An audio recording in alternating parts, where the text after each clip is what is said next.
पीछे से ही शुरू करना 30 से। इसको स्कैन नहीं कर पाओगे? देखता हूँ अगर मिल जाता है online.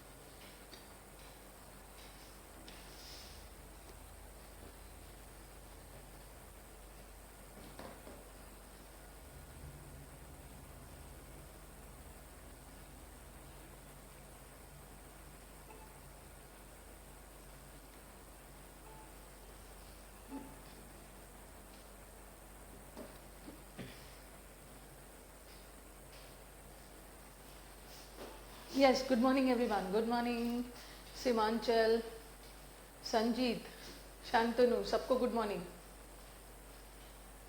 Saddam, Ravi, Shishant, good morning, good morning. Manish, Himanshu, Raghavendra, Shashikant, Sonu, Sejal, Rishu, सब खुश रहिए, सबको good morning. Best wishes to you people for all for your future. Rekha, Devanand, Anupama, Rahul, very very good morning. Lalit, Praveen, Sudhanshu, Mintu, Nikhil, सबको गुड मॉर्निंग। प्रीति, चलो बहुत गुड मॉर्निंग हो गया, सबका गुड मॉर्निंग हो गया। Okay, now let us start the class. Okay, good morning हो गया, अब क्लास को स्टार्ट किया जाए, ठीक है? Yes, good morning everyone. चलो एज यूजुअल वर्ड पावर से करते हैं। ओके, एज यूजुअल हमारा क्लास वर्ड पावर से स्टार्ट होगा। आपका एरर मुझे दिखा नहीं, हार्डली हैड द इंस्पेक्टर, उसके बाद वाला एक बार फिर भेजिए। जय पबजी। नमस्ते भूपेंद्र, नमस्ते, good morning, good morning. Praful, Akash, good morning. Manjani, आपका कमेंट आ गया है। Hardly the inspector had arrive there to investigate the try, अरे चला गया, सबका प्रणाम स्वीकार कर लिया है। चलो स्टार्ट किया जाए। एज यूजुअल वर्ड पावर से स्टार्ट करती हूँ, फिर क्लोज टेस्ट करेंगे, फिर वर्ब की तरफ बढ़ेंगे। Okay, good morning. Pertinacious, pertinacious हो या टिनेशियस हो, पर्टिनेशियस हो या टिनेशियस हो, इसको दो तरीके से याद करोगे। एक तो रूट वर्ड से भी याद कर सकते हो, और दूसरा आप निमोनिक भी बना सकते हो, निमोनिक भी बना सकते हो। देखो, एक वर्ड आपने सुना होगा फासेन, फासेन, इसको फास्टन मत बोलना, फास्टन नहीं होता है, फासेन होता है। एयरक्राफ्ट में बोलता है ना, एरोप्लेन में, fasten your seat belt, fasten your seat belt मतलब बांध लो। फासेन करना मतलब किसी चीज को टाइटली होल्ड करना, बांधना, एकदम किसी चीज को होल्ड किए हो। एक हो गया, जैसे मेंटेनेंस, मेंटेनेंस में भी TEN वर्ड है। और टेनेट, टेनेट का मतलब होता है सिद्धांत, principles, the tenets of Christianity, जो क्रिश्चियनिटी के सिद्धांत है, जिसको आप टाइटली होल्ड करते हो, अपने सिद्धांतों से अलग नहीं होना है, उसको एकदम फॉर्म रूप से, फॉर्म मतलब दृढ़ रूप से फॉलो करना। फॉर्म का मतलब होता है ना, कोई भी चीज, अगर कोई व्यक्ति अपने लाइफ में बहुत फॉर्म है, मतलब बहुत दृढ़ निश्चय वाला है, सिद्धांतों को एकदम फॉलो करता है। फासन करना मतलब भी किसी चीज को टाइटली होल्ड करना। तो ये जो 10 वर्ड है, ये TEN, यहाँ भी कर, यहाँ तो TIN है, यहाँ TEN है। TN का मतलब होता है होल्ड फॉर्मली, होल्ड फॉर्मली, एकदम जिद पकड़ लेना कि मैं उसी चीज को फॉलो करूंगा। तो इसका तो आपका 10, ये TEN का 10 रूट वर्ड है। टेनिशियस लोग कौन होते हैं? जो बहुत जिद्दी होते हैं। दिस पीपल आर वेरी जिद्दी, दे आर वेरी स्टबर्न, बहुत स्टबर्न होते हैं। हेसन अलग होता है, हेसन का मतलब होता है हड़बड़ी, हड़बड़ी। ओके, अब इसको कैसे याद रखना है? पर्टिनेशियस, टिन, टिन याद कर लो, everybody is aware of tin. Tin क्या है? टिन को जितना ठोको पीटो कोई असर नहीं पड़ने वाला है।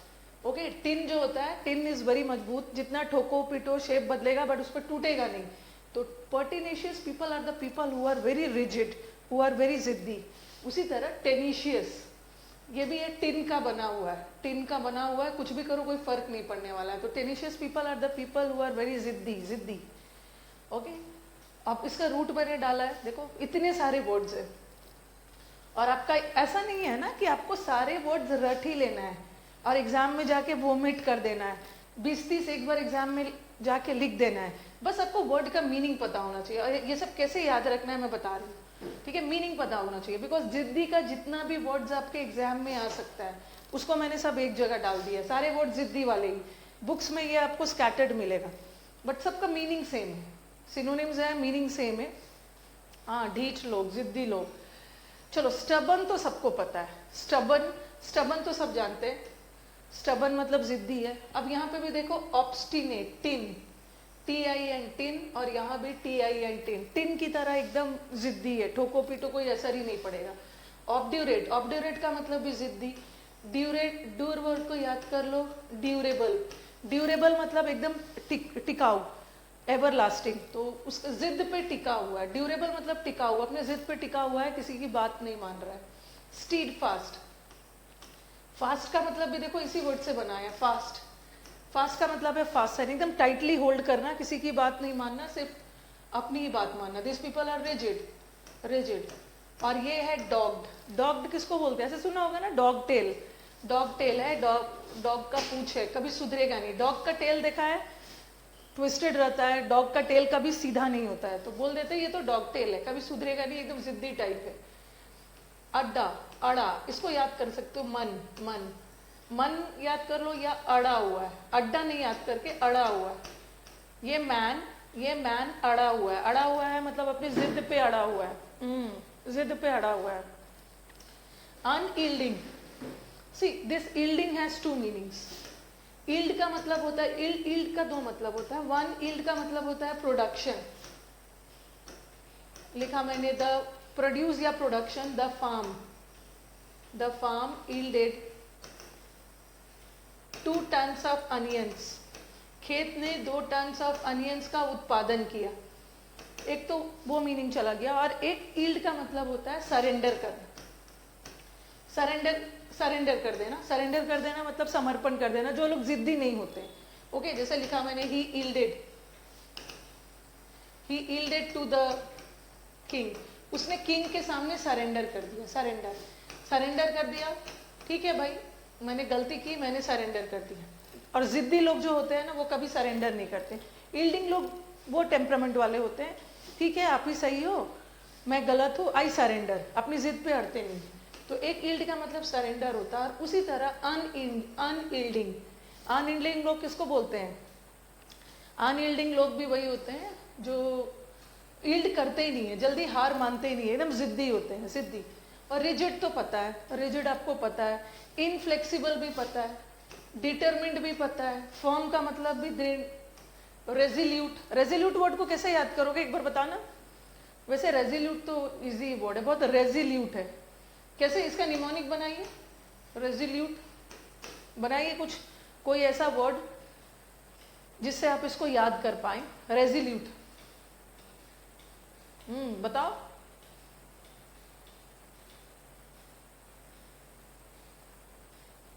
क्या बात है, आपके कमेंट्स आना बंद हो गए।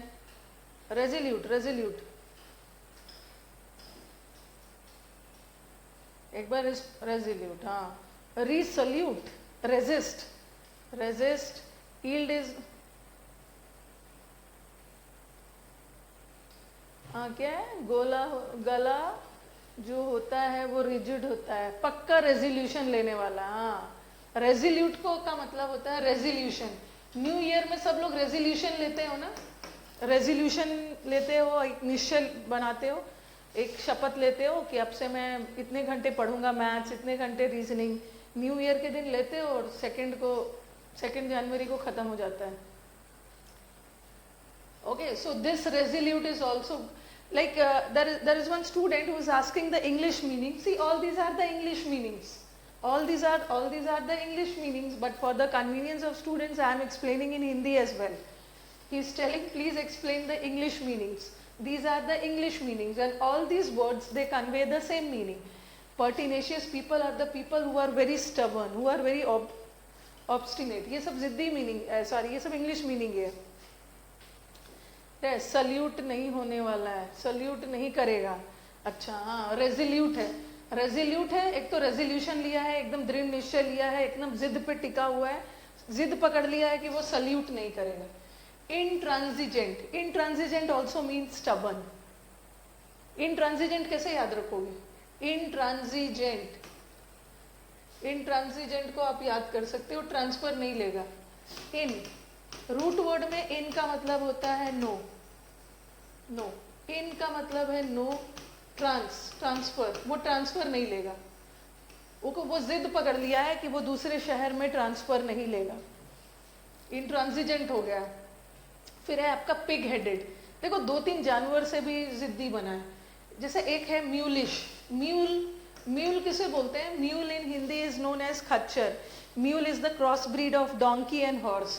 तो जब भी जैसे हम बोलते हैं ना, as white as snow, snow की तरह सफेद, एज ब्लैक एज कोल, कोयले की तरह काला, उसी तरह हम म्यूल को भी जिद से एसोसिएट करते हैं, as stubborn as mule.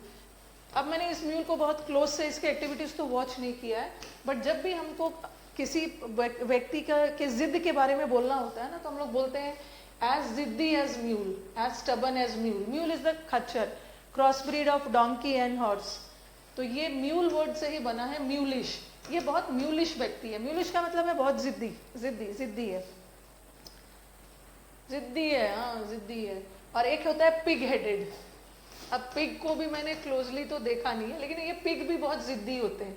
Pig तो सब जानते हैं, पिग हेडेड है। पिग हेडेड है मतलब एकदम जिद्दी है, कुछ भी करो कोई असर पड़ने वाला नहीं है, कोई असर पड़ने वाला नहीं है। और एक होता है वर्ड ट्रैक्टेबल। ट्रैक्टेबल को कैसे याद रखो? जिसको ट्रैक मतलब जिसको रास्ते पे लाया जा सकता है, और इनट्रैक्टेबल जिसको रास्ते पे नहीं लाया जा सकता है। बहुत जिद्दी है, अपने जिद पे अड़ा है, इसको रास्ते पे लाना मुश्किल है। हाँ,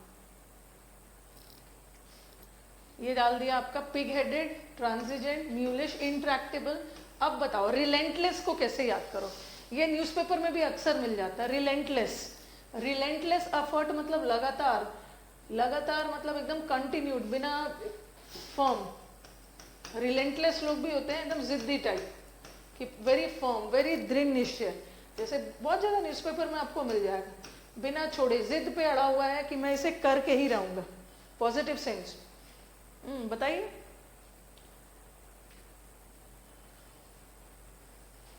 रिलेंटलेस सेंस भी बता दीजिए। ये हिंदी में क्या बता रही हूँ? हिंदी में सेंस ही बता रही हूँ ना। अब मुझे आपका क्वेश्चन से क्लियर नहीं हो रहा है कि आप सेंस मतलब क्या है। सेंस मतलब मीनिंग ही पूछ रहे हो, तो मैं इसका हिंदी मीनिंग भी बता रही हूँ। हाँ, कैसे याद करोगे? एकदम रिलेंटलेस है।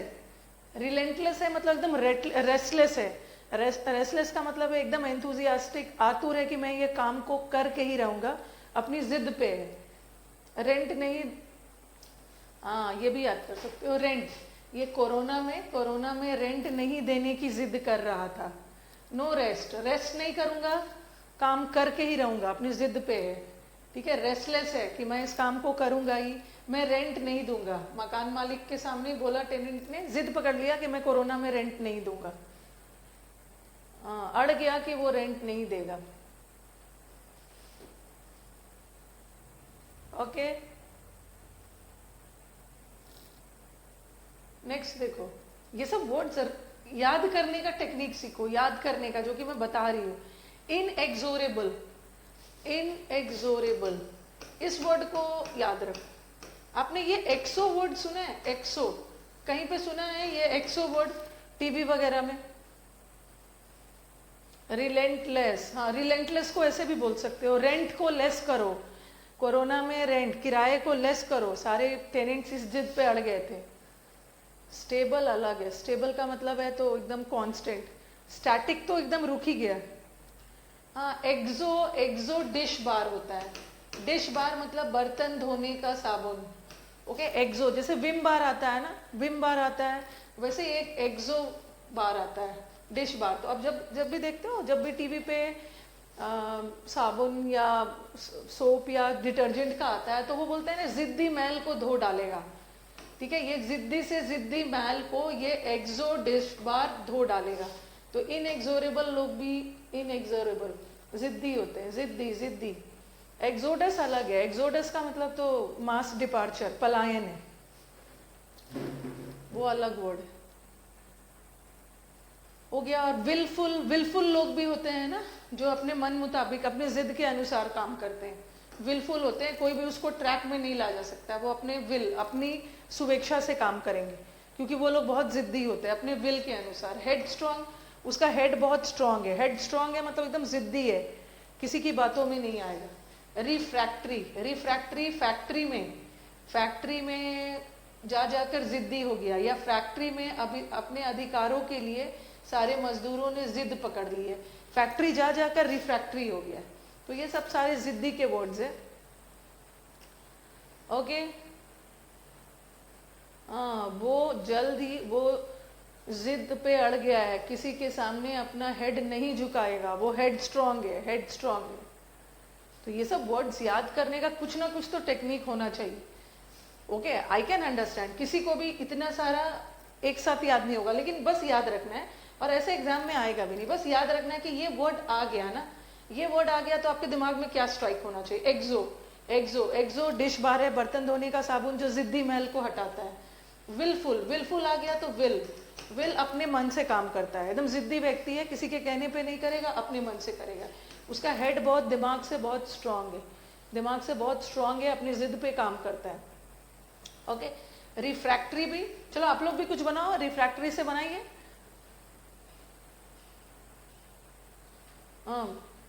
हर जगह आपको रूट नहीं मिलेगा, हर सेंटेंस का, हर वर्ड का रूट नहीं होता है, किसी का होता है और किसी का तो हमें निमोनिक से करना है। स्ट्रीट फास्ट, एकदम फास्ट है, चलो इसका एक मिनट, इसका बनाइए, दो चार और बनाइए, कुछ ना कुछ याद रह जाए। स्ट्रीट फास्ट, मैंने फास्ट, एक फास्ट का मतलब तेज भी होता है, और एक फास्ट का मतलब होता है ना फासन करना, अपने अपने विचारों को टाइटली होल्ड करना, किसी की बात में नहीं आना, मैं जो बोल रहा हूँ वही सच है। फैक्ट्री वाले जिद्दी होते हैं, वो फिर से फैक्ट्री खोलेगा रिफैक्ट्री, एक बार उसको बहुत सारे बनाओगे, कोई ना कोई याद हो जाएगा। री का मतलब है पुनः, वो पुनः एक बार लॉस हो गया है तो क्या, वो पुनः फैक्ट्री खोलेगा, उसने जिद पकड़ ली है कि वो फैक्ट्री फिर से खोलेगा, फैक्ट्री में काम कर करके जिद्दी हो गया है। यस, एक्टर बहुत जिद्दी होते हैं, ओके, लेकिन ये याद नहीं आएगा, ऐसा बनाना है जो एग्जाम तक याद रहे अनीता, जो एग्जाम तक। फैक्ट्री का boss, factory, refractory, factory, factory आ रहा है, इस वर्ड को सुनते साथ दिमाग में फैक्ट्री आ रहा है, फैक्ट्री में मजदूर जिद पकड़ लिया, फैक्ट्री में बॉस ने जिद पकड़ लिया, जिद पकड़ लिया कि दोबारा फिर फैक्ट्री खोलेगा। ओके, ये सब देखो, पहले ये जिद पकड़ लिया, अब हमें क्या करना है, अब इसमें से हमें देखना है सब जिद के सेंस में। अब दो तरह का चीज होता है, एक होता है दृढ़, एक होता है दृढ़ और एक होता है जिद्दी। दिस जिद्दी is a negative word, okay, this जिद्दी is a negative word, but दृढ़ इज अ पॉजिटिव वर्ड। अब मैं इसमें पॉजिटिव नेगेटिव बता रही हूँ। ये जो रिजिड होना है ना, लाइफ में बहुत ज्यादा रिजिड नहीं होना चाहिए, लाइफ में बहुत ज्यादा जिद्दी नहीं होना चाहिए, सिचुएशन के अकॉर्डिंग आपको थोड़ा सा अडेप्टेबल होना चाहिए। ओके, सिचुएशन के अनुसार अपने आप को ढाल लेना चाहिए। तो ये rigid word is negative, negative है, ठीक है, नेगेटिव है। और ये जो फॉर्म वर्ड है, फॉर्म वर्ड इज पॉजिटिव।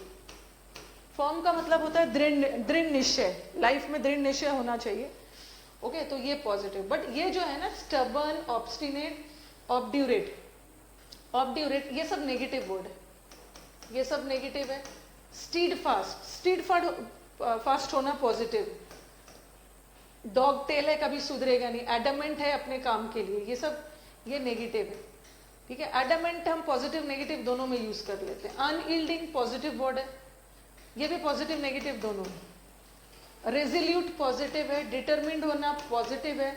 अब फ्लेक्सिबल भी देख लेना है, जहां आपने गलत नहीं किया है तो वहां इनफ्लेक्सिबल होना। कुछ ऐसे वर्ड्स होते हैं जो प्योरली नेगेटिव है, कुछ ऐसे वर्ड्स होते हैं जो प्योरली पॉजिटिव है, और कुछ ऐसे होते हैं ना जिसको हम पॉजिटिव नेगेटिव दोनों में यूज कर सकते हैं। अगर आपने गलत काम नहीं किया है और इनफ्लेक्सिबल हो तो अच्छी बात है, अच्छी बात है। ओके, ये तो पॉजिटिव नेगेटिव दोनों यूज हो सकता है। इंट्रांसिजेंट और पिग हेडेड या म्यूलिश, ये सब नेगेटिव है, नेगेटिव है। इंट्रैक्टेबल भी नेगेटिव है। रिलेंटलेस पॉजिटिव है। इनएक्सोरेबल जिद्दी है, ये भी नेगेटिव सेंस में जाएगा, नेगेटिव सेंस में, और ये पॉजिटिव है और रिफ्रैक्टरी भी नेगेटिव, तो ये पॉजिटिव नेगेटिव, हाँ डिटरमिन्ड पॉजिटिव है। मैं रट कर वो कैप को याद कर लेता हूँ, चलो बहुत अच्छी बात है, अगर आप याद कर ले, और क्या चाहिए, ठीक है, आपको थोड़ी शशि थरूर बनना है, आपको तो ऐसा चाहिए ना कि एग्जाम में मेरा जब भी आए तो मीनिंग वहाँ क्लियर हो जाए, मैं सही आंसर टिक कर दूं और मुझे मार्क्स आ गए। ये तो पॉजिटिव नेगेटिव इसलिए जानना जरूरी है ना कि suppose fill up the blanks में आ गया और 2 वर्ड एक जैसा आ गया, ठीक है, 2 वर्ड एक जैसा आ गया, फिल अप द ब्लैंक्स में आ गया, तो देखना है उसमें से सबसे सटीक अकॉर्डिंग टू द कॉन्टेक्स्ट या क्लोजेस्ट आ गया कौन होगा। रेजोल्यूट पॉजिटिव है, रेजोल्यूट होना इज अ पॉजिटिव, रेजोल्यूट का मतलब होता है फर्म, दृढ़ निश्चय, दृढ़ निश्चय। ओके चलो, मीनिंग तो सबका सेम है, वो तो मैंने सबका पॉजिटिव नेगेटिव बता दिया, बट जब भी वर्ड पावर में आएगा तो इनमें से कोई ना कोई एक ऑप्शन, यही ऑप्शन होगा, कोई ना कोई एक ही ऑप्शन होगा इसमें। ओके अब आ जाओ नेक्स्ट वाला, इसका एंटोनिम डोसाइल। डोसाइल लोग कौन होते हैं, ये तो वर्ड एकदम रट्टा लगा लो, वेरी इंपॉर्टेंट है, this comes in the exam. Docile, docile लोग वो होते हैं ना भाई, डोसाइल लोग या सबमिसिव। देखो सबमिट का भी 2 मतलब होता है, एक सबमिट का मतलब होता है डिपॉजिट करना, एक सबमिट का मतलब होता है किसी भी चीज को डिपॉजिट करना, जमा करना, जैसे आपने डॉक्यूमेंट्स को सबमिट किया, और एक सबमिट का मतलब होता है जैसे मैंने लिखा ही submitted to the king. It doesn't mean ना कि ही ने अपने आप को किंग के सामने जाके जमा कर दिया, डिपॉजिट कर दिया, मतलब सरेंडर कर दिया, सरेंडर, तो उसी वर्ड से बना है सबमिसिव, सबमिट वर्ड से। सबमिसिव लोग वो होते हैं ना भाई, तुम ही सही हो मैं गलत हूँ, चलो मैं सरेंडर करता हूँ, जो जिद्दी नहीं होते, अपने आप को सबमिट कर देते, समर्पण कर दिया, जिद नहीं दिखाए। Docile, docile is a very important word and this word has been asked many a times in the exam. चलो बताओ डोसाइल को कैसे याद करोगे। डोसाइल का मतलब भी सीधे साधे लोग, जिद्दी नहीं होते, सरेंडर कर देते हैं। डोसाइल को कैसे याद करोगे, इनोसेंट तो अलग हो गया, जिद्दी का उल्टा है, कैसे याद करोगे docile, dock dock dock, docile dock, dock करो, डॉक डॉक, डॉक को याद करो डॉक्टर, डॉक्टर के पास जाके पेशेंट ने सरेंडर कर दिया। जब भी हम डॉक्टर के पास जाते हैं, डॉक्टर के पास हम जिद्दी मूड में नहीं जाते, एकदम सरेंडर मूड में कि डॉक्टर साहब हालत बहुत खराब है, अब आप ही पर है, अब सब चीज आप ही पर है, आप ही बताइए कि क्या करना है। धोखा खाने वाले लोग सीधे होते हैं, धोखा खाने वाले लोग, डोसा खाने के बाद डोसा खिला के उसे सरेंडर करवा लिया। मदर ऑलवेज डोसाइल, मदर कहाँ से डोसाइल है, मदर बहुत जिद्दी होते हैं, I am also a mother. इतना मत समझिए कि मदर जिद, मतलब मदर बहुत सीधे साधे नहीं होते हैं। डोसा चलेगा, डोसा खिलाकर सरेंडर करवा लिया। या डॉग से याद रखो, डॉक्टर के पास हम एकदम सरेंडर मूड में जाते हैं, आप जैसा बोलोगे मैं वैसा करूंगा, मैं जिद नहीं करूंगा, जब बोलोगे टाइम पे दवा लूंगा, अपने लाइफ के साथ खिलवाड़ या जिद नहीं करूंगा। डॉक्यूमेंट सबमिट कर दिया, ओके।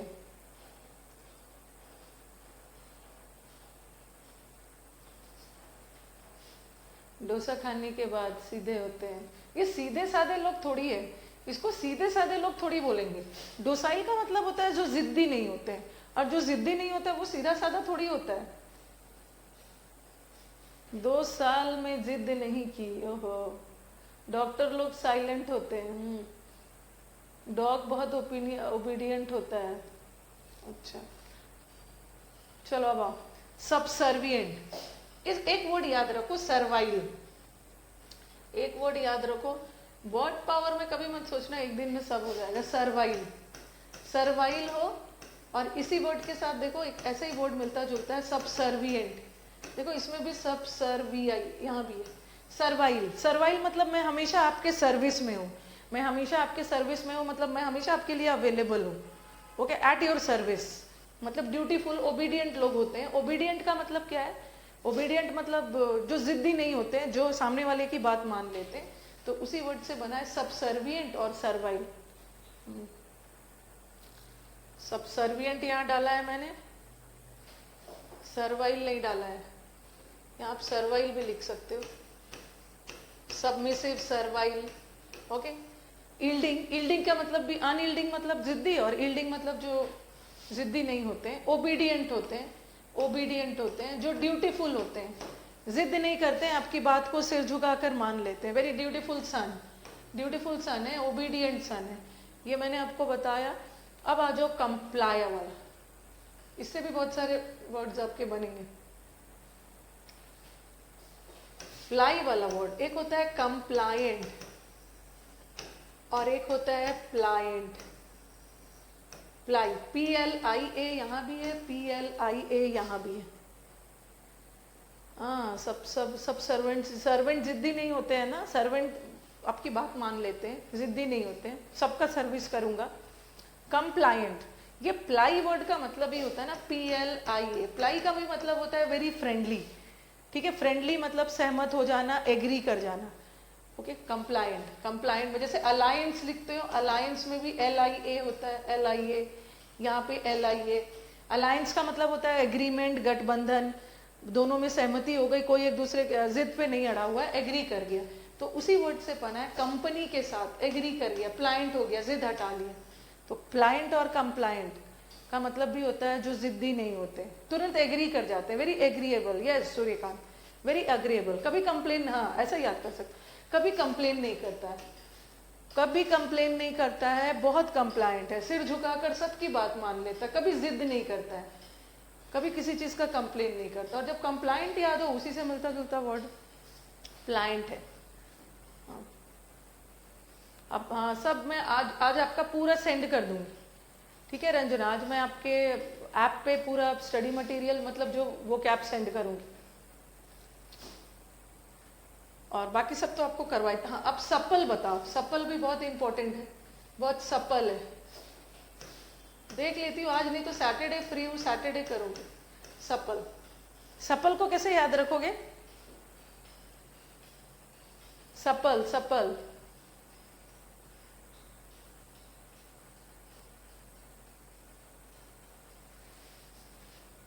सपल, सपल है, सपल का मतलब भी होता है ना, तुरंत एग्री कर जाता है, जिद नहीं करता है। सप्लाई से, हाँ तो बताओ कैसे याद रखोगे? हाँ, सपल का मतलब भी होता है बहुत लचीला लोग, बहुत फ्लेक्सिबल है। कैसे? सप्लाई से क्या याद करोगे? सप्लाई बहुत सिंपल है, सक्सेसफुल है, एप्पल की तरह सॉफ्ट है। किसने बोल दिया? मंजनी सिंह की एप्पल सॉफ्ट होता है? सॉसी का मतलब रूड होता है, रूड, रूड। सब पे रेडी है, तुरंत सप्लाई कर दिया।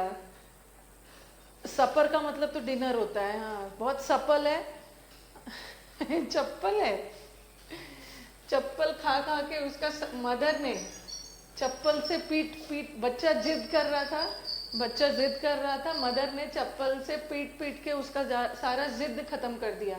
तो चप्पल खाने के बाद, चप्पल खाने के बाद सफल हो गया, जिद खत्म कर दिया। एप्पल खाने वाले लोग जिद्दी होते हैं। सपर, सपर सर्व करने गया, सूप ले आओ, तो कहाँ से है? सूप ले आओ तो उससे क्या फर्क पड़ेगा? अच्छा, couple, couples are usually flexible. Okay, हाँ, चप्पल खाने के बाद बच्चा जिद खत्म कर दिया, चप्पल खाने के बाद सफल हो गया, याद रखो ऐसे। सूप सूप ऐसा कुछ बनाओ ना कि याद रहे। ठीक है, ये चलो आज हमारा ये खत्म हो गया एक word. Now let us come to one close test and then we'll continue with grammar.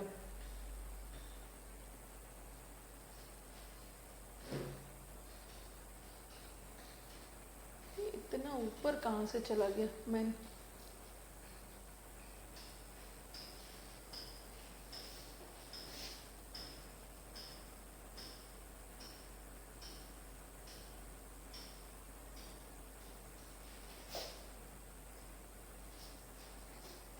ठीक है। हाँ, चलो एक बार क्लोज टेस्ट को पढ़िए 2 मिनट के अंदर, बिना पढ़े नहीं चलेगा। मोरीबोंड, मोरीबोंड का मोर, मोर का मतलब होता है वीक, मोरीबोंड मतलब very weak, dying. Moribund is very weak, dying, चप्पल से डरता है, जिद खत्म कर देगा। सैटरडे को मैं सब डाल दूंगी, सैटरडे को मैं सब डाल दूंगी। क्लोज टेस्ट जितना अभी तक है, आई थिंक करीब 100 क्लोज टेस्ट डाल दूंगी और वर्ड पावर भी डाल दूंगी। सैटरडे को आई विल बी फ्री। बिल्कुल बिल्कुल ऋषु, उसके लिए एकदम परेशान नहीं होना, बस सैटरडे तक वेट कर लो। सैटरडे को मैं डलवा, लेकिन मैं बोलती हूँ आज कि नहीं तो आज पीपीटी भैया घर से ही डाल देंगे। चलिए अभी अभी पहले इसको देखिए, एक बार मुझे डन बोलिएगा, इसको पढ़ने के बाद डन बोलिएगा।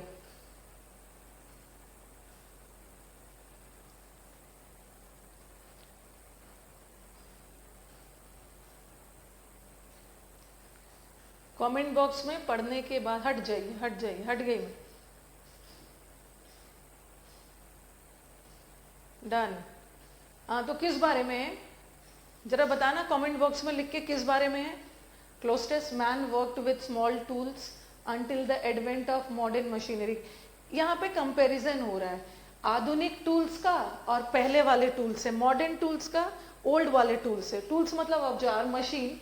पहले जो मैन का मशीनरी होता था वो उतना एडवांस नहीं होता था, बट अब का मशीनरी बहुत एडवांस हो गया। इसी दोनों से लिए कंपैरिजन है, लैंड को कैसे कैसे खेत जोता जाता था, मशीन एंड ऑल, उसी से रिलेटेड है। मशीन के बारे में, मशीन के बारे में। चलो, man worked with his small tools until the advent. Advent का मतलब क्या होता है? What is the meaning of advent? लिखते जाओगे, कॉपी बगल में खोल के रखना, कॉपी बगल में खोल के रखना। इसमें तो डाला ही नहीं है इन्होंने स्लाइड्स। चलो रुको एक मिनट, मैं अपना जगह बनाती हूँ। कहीं पे, हाँ कहीं पे आप लिख लोगे एडवेंट। जब भी कुछ पढ़ रहे हो, तो बच्चों का कहना होता है मैम जो आप साइड साइड में अलग अलग वर्ड्स करवाते हो ना, वो बहुत हेल्पफुल रहता है। एडवेंट, एडवेंट का मतलब होता है शुरुआत, किसी चीज का अराइवल, अराइवल किसी चीज का आगमन, ऑनसेट, एसईटी, ठीक है, किसी चीज का अराइवल। इन्वेंशन नहीं बोलोगे, इन्वेंशन तो अलग है। किसी चीज का ऑनसेट, किसी चीज का अराइवल, किसी चीज का बिगिनिंग, बिगिनिंग, ओके। इमरजेंस भी बोल सकते हो। इमरजेंस का मतलब भी है किसी चीज की शुरुआत, शुरुआत के सेंस में है। ईव, ईव का मतलब तो एक शाम पहले, ओके। ये अराइवल, ऑनसेट, बिगिनिंग, ये सारे वर्ड्स हैं। तो ये बोल रहे हैं man worked with small tools until the advent of modern machinery. Until मतलब मॉडर्न मशीनरी के आने से पहले, मॉडर्न आधुनिक मशीनरी के आने से पहले मैन छोटे छोटे टूल से काम करता था। Man use with small tools until the advent of modern machinery, जो स्टीम और इलेक्ट्रिसिटी के द्वारा डैश होता था। स्टीम और इलेक्ट्रिसिटी के द्वारा क्या होता था देखना, until the advent of modern machinery, जो स्टीम और इलेक्ट्रिसिटी से प्रोड्यूस होता था, ईल्डेड होता था, क्रिएटेड होता था। अभी मैंने ईल्डेड का दो मतलब बताया। एक ईल्ड का मतलब होता है प्रोडक्शन और प्रोड्यूस, हाँ, और एक प्रोडक्शन, और एक ईल्ड का मतलब होता है सरेंडर करना, ठीक है। आंसर पहले मुझे बताइए। मशीनरी जो स्टीम और इलेक्ट्रिसिटी से सक्सीडेड, अच्छा कहाँ, सॉरी सॉरी सॉरी, मैं तो फोर्थ पे चली गई, सॉरी। ये वाला ऑप्शन है, सॉरी, मैं फोर्थ वाले पे चले गई। Machine moved by steam and electricity, machine worked by, machine controlled by, sorry मैंने, हाँ फोर्थ का था वो। बताओ, मशीन, मॉडर्न मशीनरी जो स्टीम इंजन और इलेक्ट्रिसिटी से वर्क किया जाता है, worked by, machinery worked by, machinery को वर्क किया जाता था। अच्छे से ऑप्शन देखो, machinery moved by, man worked with small tools, man छोटे छोटे टूल से काम करते थे जब तक मॉडर्न मशीनरी नहीं आया। Until the advent of the modern machinery, driven by modern machinery, ये मशीन्स कंट्रोल किया जाता था। अच्छे से देखो, अच्छे से देखो सेंटेंस का, ऐसे तो आपको सब लगेगा। मूव, मशीन को मूव किया जाता था, मशीन को ड्रिवन किया जाता था, मशीन को वर्क किया जाता था, मशीन को सब लगेगा, लेकिन पैसेज का कॉन्टेक्स्ट देखो। मशीन मूव्ड बाय, यहाँ मशीन मूव और ड्रिवन का मतलब क्या होता है? What is the meaning difference between move and move का मतलब होता है ना सिर्फ मूवमेंट करना, जैसे मैं अपना हाथ मूव कर रही हूँ, ठीक है, मैंने कैमरा को मूव किया। बट ड्रिवन का मतलब है संचालित होना, कोई भी चीज किसी से, जैसे कोई हॉर्स है, हॉर्स को कोई गाड़ी है, जैसे घोड़ा गाड़ी है, घोड़ा गाड़ी को चलाया जाता है घोड़ा के द्वारा, बुलक कार्ट को बुलक्स के द्वारा। मूव का मतलब तो सिंपली मैं खड़े खड़े हाथ को मूव कर सकती हूँ, ठीक है। और अब ये तो बिल्कुल नहीं होगा, मशीन को मूव नहीं किया जाता इलेक्ट्रिसिटी से, वो सेंस नहीं आ रहा। मशीन तो अपना एक जगह है, मशीन को मूव नहीं कर रहे, मशीन को इलेक्ट्रिसिटी से चलाया जा रहा है, संचालित किया जा रहा है, और कंट्रोल भी नहीं है। मशीन को हम कंट्रोल का सेंस थोड़ी चल रहा है। पहले बोल रहे हैं कि पहले तो लोग हाथ से काम करते थे, लेकिन बाद में मशीन के द्वारा काम होने लगा, और ये मशीन चलाया जाता था स्टीम और इलेक्ट्रिसिटी से, और वर्कड भी नहीं होगा। The advent of modern machinery worked by, machine को आप वर्क थोड़ी कर रहे हो, मशीन को यूज कर रहे हो अपने वर्क के लिए, काम के लिए। तो answer is driven by steam and electricity. The small tools dash defeat from the big machines. यहां तक देखो, small tools dash defeat, small tools बड़े बड़े मशीन्स के सामने डैश हो गए। एग्री, हाँ, क्या क्या? डिफीट, डिफीट का मतलब है हार मानना। स्मॉल वाले टूल्स ने बड़े मशीन के सामने हार मान लिया, ठीक है। जैसे मॉडर्न युग आया, छोटा छोटा मशीन चला गया, इसका मतलब है मशीन ने हार मान ली। तो permit, allowed, acknowledge, agreed. Answer बताइए। Agreed, small tools agreed defeat. Agree का मतलब होता है ना विचारों में सहमति होना। जैसे मैं आपके साथ एग्री कर रही हूँ, बट टूल्स थोड़ी किसी के साथ एग्री कर रहे हैं, हार मान लिया। स्मॉल टूल्स ने हार मान लिया है बड़े बड़े टूल्स मशीन के सामने, तो एग्री नहीं किया है। टूल्स कोई पर्सन नहीं है, और यहाँ विचारों में सहमति होती है ना, तब हम एग्री करते हैं, ये तो नहीं होगा। अलाउड, टूल्स अलाउड, अलाउड का मतलब है किसी को अलाउ करना। टूल्स ने अलाउ किया कि मुझे आके हराओ, नहीं, उसने तो खुद हार मान ली, बड़े मशीन के सामने उसने हार मान ली। परमिट का मतलब होता है ना किसी को परमिट करना, तो स्मॉल टूल्स ने किसी को डिफीट को परमिट किया, अलाउ किया, परमिट किया कि हाँ हार मान लो, आओ। नहीं। एक्नॉलेज, एक्नॉलेज का मतलब क्या है? एक्नॉलेज का मतलब होता है एक्सेप्ट कर लेना, एक्सेप्टेड, एक्सेप्ट। खुद बे खुद छोटे छोटे औजारों ने बड़े मशीन के सामने अपना हार एक्सेप्ट कर लिया, एक्सेप्ट कर लिया, तभी तो स्मॉल टूल्स चला गया और बड़ा अब मशीनरी बड़े बड़े आ गए। ओके, तो the small tool agree defeat नहीं होगा। एग्री डिफीट का और एग्री के साथ हमेशा एक प्रेपोजिशन आता है, I agree with you. Okay, I agree on that proposal, I agree to your views. तो एग्री के साथ कोई ना कोई जरूर प्रेपोजिशन आएगा, आप किसी से एग्री कर रहे हो, और ऐसे भी प्रेपोजिशन रहता भी ना, तो यहाँ पे एग्री नहीं होता। एग्री हमेशा विचारों में, बट यहाँ तो छोटे छोटे औजार ने हार मान ली है, अपनी हार को एक्सेप्ट कर लिया है, हार गया है और उसको उसने एक्सेप्ट कर लिया, एक्सेप्ट, एडमिट कर लिया, स्वीकार कर लिया। यस, एक्नॉलेज का मतलब है स्वीकार कर लेना, अपनी हार स्वीकार कर ली है। From the big machines as dash hands had dash to the hands with tools. और जब भी जल्दी जल्दी ब्लैंक्स आए ना, देखो 1 2 3, तो ये सब का, ये प्रीवियस ईयर का है, ठीक है, प्रीवियस ईयर का एक क्वेश्चन है। जब जल्दी जल्दी ब्लैंक्स आने लगे तो थोड़ा सा ध्यान रखना है। तुरंत तुरंत ब्लैंक आ गया है, चलो बताओ।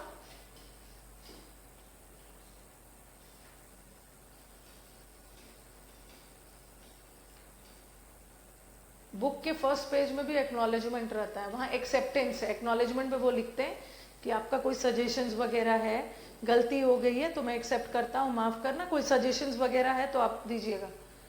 हाँ, एज सबसे पहले देखो, मैन ने सरेंडर कर, स्मॉल टूल्स ने अपना हार मान लिया है from the big machines. As dash hands, और कंपैरिजन हो रहा है, as dash hands had dash to the hands with tools. वो हाथ जिसमें टूल्स है और वो हाथ जो डैश है, weak hands as weak, weak मतलब कमजोर, strong hands dash to the hands with tools. ऐसा थोड़ी है कि जिसके छोटे टूल्स है तो हैंड्स वीक है। एज हैंड्स विथ टूल्स, ये देखो ध्यान से सेंटेंस का सेंस देखो, हैंड्स विथ टूल्स, वो हाथ जिसमें औजार है, ठीक है, और वो हाथ जिसमें औजार नहीं है। तो आंसर होगा बेर। बेर का मतलब क्या होता है? बेर, जैसे बेर फुटेड बोलते हो ना, बेर फुटेड मतलब नंगे पांव, नंगे पांव को हम बेर फुटेड बोलते हैं। बेर मतलब हैंड्स विदाउट टूल्स का कंपैरिजन हो रहा है हैंड्स विथ टूल्स, बेर होगा बेर। बेर फुटेड लोग मतलब नंगे पांव, नंगे पांव। तो यहाँ पे कंपैरिजन हो रहा है फ्रॉम द बिग मशीन्स। जो हाथ में टूल्स है, जिस हाथ में टूल्स नहीं है उसने हार मान ली है। किसके आगे? वो हाथ जिसमें टूल्स है। वीक हैंड्स क्यों बोलोगे? Okay, bare bare. Next, as hands as bare hands, bare hands मतलब नंगा हाथ, नंगा हाथ मतलब जिसमें टूल्स नहीं है। हैड डैश, क्या किया? To the hands with tools, जिस हाथ में टूल्स नहीं है उसने क्या किया? एकदम सरेंडर कर दिया। किसके आगे? वो हाथ जहां, वो हाथ जो बड़े बड़े औजार, बड़े बड़े टूल से भरे। क्या होगा आंसर? आंसर बताइए। एज बेयर हैंड्स, जिस हाथ में टूल्स नहीं है, तो उसने क्या किया? टूल्स वाले हाथ के सामने सरेंडर कर दिया। और अभी आपने एक ईल्ड वर्ड पढ़ा है, ईल्ड, ईल्ड, ईल्ड वर्ड पढ़ा है, ईल्ड। ईल्ड का मतलब है सरेंडर कर देना। ईल्ड, उन्होंने सरेंडर कर दिया किसके आगे? जो हाथ, उस हैंड्स जिसके पास बड़े बड़े टूल्स है। Had yielded to the hands dash with tools, जो बड़े बड़े मशीन्स और औजार के साथ क्या है? बताना, फिफ्थ वाला बताना। क्लोज टेस्ट में परेशान बिल्कुल नहीं होना।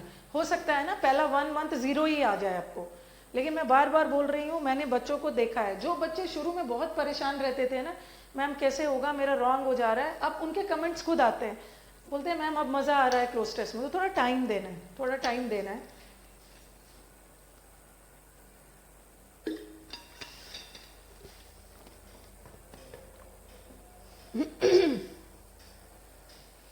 क्या होगा? इक्विप्ड। इक्विप्ड मतलब, और कुछ के दिमाग में आएगा ना, जो नंगे हाथ है, जिस हाथ में औजार नहीं है, उन्होंने तो समर्पण कर दिया उस हाथ के सामने, विच इज फुल। और फुल भी लगा सकते हो, लेकिन फुल नहीं होगा, फुल के साथ फुल विथ नहीं होता है। This is full of, full of होता है, बट यहाँ विथ लगा है, गलत है। कवर्ड नहीं होगा, कवर्ड का मतलब तो पूरी तरह से ढकना, ये भी नहीं होगा। पेंटेड तो हो गई। It is equipped. इक्विप्ड का मतलब क्या है? इक्विप्ड का मतलब होता है पूरी तरह से तैयार होना। जैसे बोलते हैं ना, चाहे जो कुछ भी हो जाए, जो करना है कर लो, I am equipped with. Equipped with का मतलब है मैं अपने औजारों के साथ तैयार हूं। I am armed with, armed with. Armed with का मतलब होता है आर्म्स, आर्म्स के साथ, औजार के साथ तैयार। इक्विप्ड का मतलब भी होता है वेरी वेल प्रिपेयर्ड, ठीक है, प्रिपेयर्ड। तो यहाँ पर इक्विप्ड विथ टूल्स, जो टूल्स के साथ रेडी, इक्विप्ड हो। नेक्स्ट सेंटेंस देखो, ये मेंस का है, मेंस का है ये। These machines operate over dash, ये जो बड़े बड़े मशीन्स है ना, this machines operate over large dash of land. Land, land मतलब यहाँ खेत वाला, खेत वाला लैंड। तो लैंड के टुकड़े को, लैंड के बड़े बड़े टुकड़े को क्या बोलते हैं? बिट्स। बिट्स नहीं बोलोगे, बिट्स का मतलब होता है एकदम छोटा छोटा, बिट्स ऑफ पेपर। बिट मतलब छोटे छोटे टुकड़े में काट दो। बट ये जो लैंड है, ये बिट्स में थोड़ी होता है, और लैंड का पीस भी नहीं होता है। जैसे मुझे एक लैंड का पीस चाहिए, पीस भी छोटा होता है।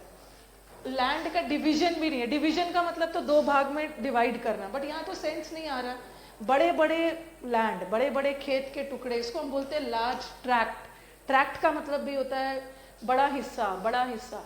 डिवीजन नहीं होगा, over large division of land. यहाँ डिवीजन का सेंस नहीं जा रहा है।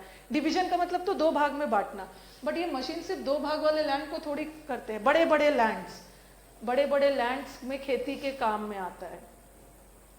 Tracts of land and considerable dash are needed for their procurement. Procurement मतलब ऑब्टेन करना, प्राप्त करना। ये जो बड़े बड़े टूल्स होते हैं ना, ये बड़े बड़े लैंड्स में मतलब खेती के काम में आते हैं, और इसके लिए हमें बहुत ज़्यादा इसके यूज़ के लिए, इसको हासिल करने के लिए बहुत ज़्यादा पैसों की ज़रूरत होती है खरीदने के लिए।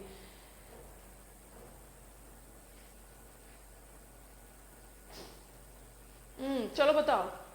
Large funds are needed for their procurement and use.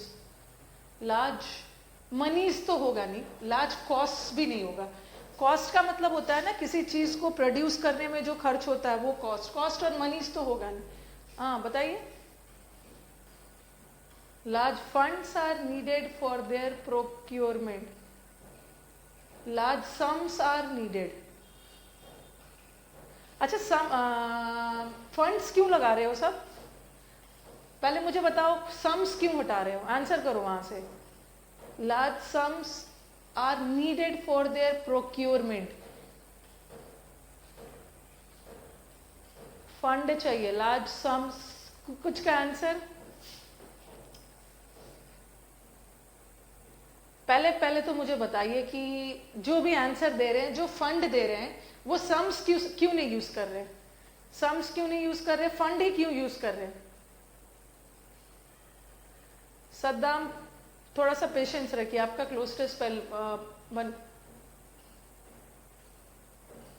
Money के लिए तो फंड और सम का मतलब भी तो मनी होता है।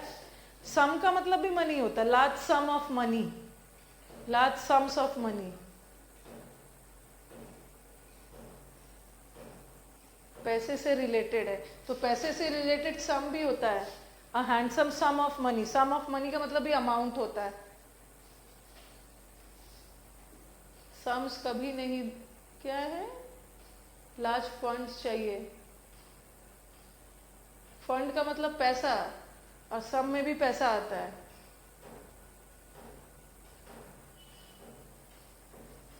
सम सूट नहीं कर रहा है। इसके लिए फंड कलेक्ट, मनीज नहीं होगा। मनीज कोई वर्ड नहीं है। मनीज होता भी है ना तो करेंसी ऑफ डिफरेंट कंट्रीज को बोलते हैं। हाँ, इसके प्रोक्योरमेंट, इसको लेने के लिए, ठीक है। Sums are in small amounts. इसको लेने के लिए, इसको यूज करने के लिए बहुत बड़ा फंड चाहिए। बहुत बड़े पैसों की राशि चाहिए for a large project. Large project के लिए हम फंड्स, बहुत बड़ा फंड चाहिए, बहुत बड़ा फंड चाहिए। और आगे जाके बोला है ना, आगे जाके, इसीलिए पहले क्लोज टेस्ट को पढ़ लेना। आगे जाके बोला है कि इतना ज्यादा फंड हमारे किसान नहीं ले पाते हैं और वो छोड़ देते हैं। चलो जो है वही ठीक है, ठीक है, जो है फंड्स होगा। फंड्स, यस, वी, कहाँ चला गया? Considerable funds are needed for their procurement. और नेक्स्ट देखो, इसको करने के लिए बहुत बड़ा फंड चाहिए, इसको हासिल करने के लिए और इसको यूज करने के लिए। But if therefore we give up all, और फिर हम देखते हैं कि जब हम, बहुत बड़ा फंड चाहिए बट हमारे किसान के पास इतना बड़ा फंड नहीं है, तो वो क्या करते हैं? वी गिव अप मतलब सरेंडर कर देते हैं, ये बोलते हुए कि हम तो इसको, ये हमारे दायरे के अंदर नहीं है। हाँ, प्रोक्योर, फंड्स को हम प्रोक्योर करते हैं। प्रोक्योर मतलब प्राप्त करना कहीं और से।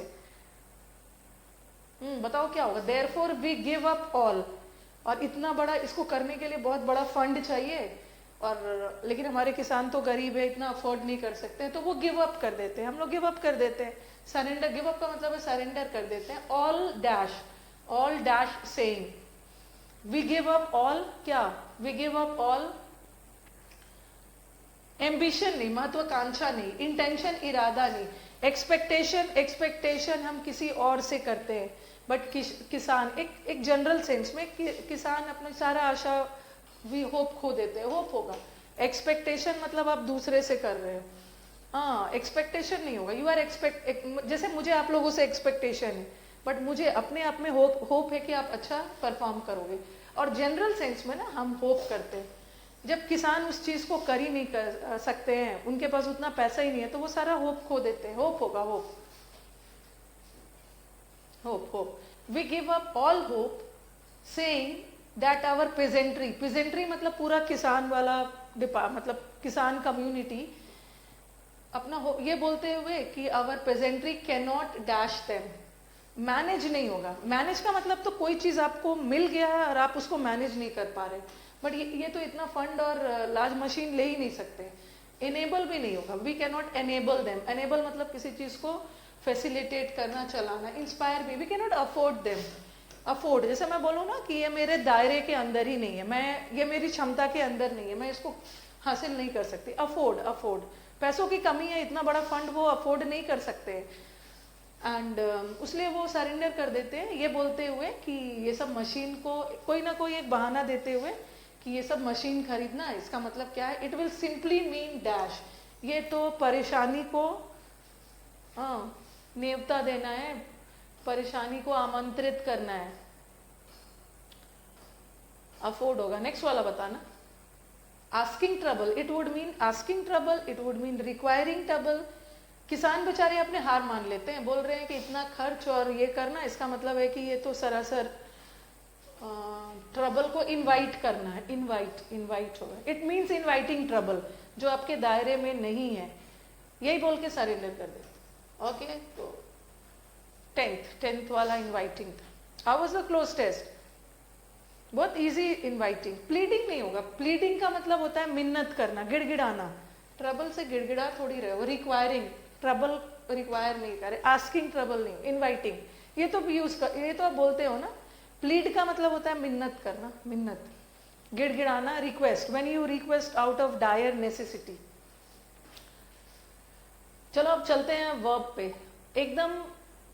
एकदम बिल्कुल भी परेशान नहीं होना है। मुझे कॉन्फिडेंस है ना, आई हैव होप, मुझे होप है, एक्सपेक्टेशन आप लोगों से है, वो इम्प्रूव हो जाएगा। शुरू में रॉन्ग होता है, क्योंकि मैंने खुद देखा है, एक महीने बाद आप लोग खुद, मिंटू बाबा, वेरी गुड, वेरी गुड। आशीष, अभी पिछले बार का मेंस का पेपर देखिए। आशीष, पिछले बार का मेंस का पेपर देखिएगा ना, टीसीएस का, तो आपको लगेगा कि ये तो बहुत टफ है। पिछले बार का मेंस का पेपर उन्होंने बहुत ज़्यादा इजी दे दिया था। उतना इजी तो प्री में भी नहीं आता है। और याद रखना है कि चलो जिसका बन जाता है उसको इजी लगता है। मेंस में 25 मार्क्स का आएगा, तो हो सकता है 10 वाला 2 इजी हो, 2 टफ हो, एक 5 वाला इजी आ जाए। मेंस में 2 क्लोज टेस्ट आएगा, तो एक लेवल ठीक रहता है, एक थोड़ा सा टफ रहता है। हमें सब लेवल का करना है। अपने आप को बहुत ज्यादा ओवर कॉन्फिडेंट मत दिखाना, क्योंकि अभी मैं देखती हूँ जब बच्चे ओवर कॉन्फिडेंट होने लगते हैं ना क्लोज टेस्ट को, आप सब लेवल की करो। अभी तो आपका बैच स्टार्ट हुआ है, ठीक है, अभी आपका बैच स्टार्ट हुआ है। पहले मैं, और इतने सारे बच्चे हैं, मुझे सबका लेवल देखना है। इजी, मॉडरेट, फिर थोड़ा सा टफ, थोड़ा सा न्यूज़पेपर वाला भी, हिंदू वाला भी क्लोज टेस्ट करेंगे। धीरे धीरे पहले बढ़ने दीजिए बैच। ओके, चलिए अब स्टार्ट करते हैं। क्योंकि कुछ को देखती हूँ बहुत ओवर कॉन्फिडेंट हो जाते हैं, मैम इतना इजी है, बट नेक्स्ट डे फिर एक ऐसा क्लोज टेस्ट लाती हूँ ना, तो फिर बोलते हैं मैम आपने बदला लिया। ओवर कॉन्फिडेंट नहीं होना, बन रहा है अच्छी बात है।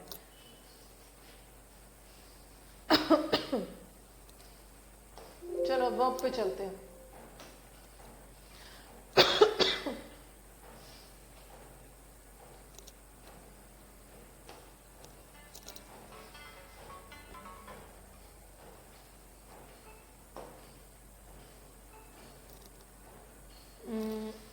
मॉडल वर्ब्स हम लोगों ने कल किया था, मतलब किया गया था, बेसिक समझाया था मैंने। आज हम मॉडल वर्ब्स और फॉर्म्स करेंगे।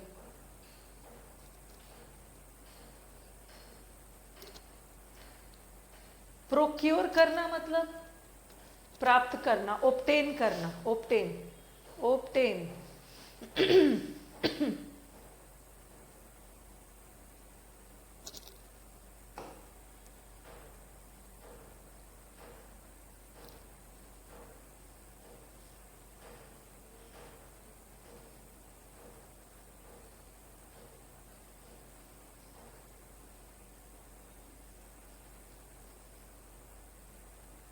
Model verbs and forms of verbs will be doing.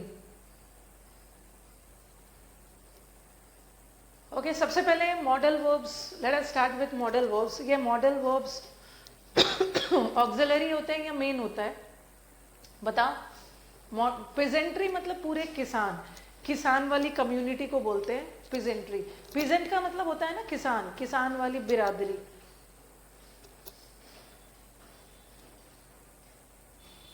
Hardly the inspector had arrived नहीं होगा, hardly had the inspector arrived. Hardly वाला वर्ड इन्वर्जन लेता है, ये कंजंक्शन का एरर है, मैं कंजंक्शन में करवाऊंगी। हाँ, कौन बोथ लिख रहा है?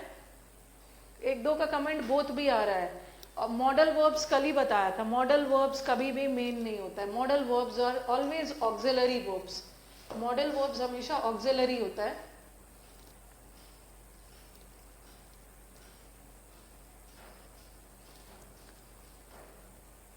Modal verbs are always auxiliary verbs, और ऑक्सिलरी वर्ब का ही दूसरा नाम होता है सहायक क्रिया। जैसे ऑक्सिलरी, ऑक्सिलरी का मतलब होता है हेल्पिंग, हेल्पिंग, हेल्प करना। ओके, दोनों नाम से हम जानते हैं। और ऑक्सिलरी वर्ब्स हमेशा, sorry, modals are auxiliary verbs, और मॉडल वर्ब्स हमेशा अपने साथ वर्ब का V1 फॉर्म लेता है, वर्ब का फर्स्ट फॉर्म लेता है। देखो, he will do the work, यहाँ पे देखो, he will do the work, he will be present,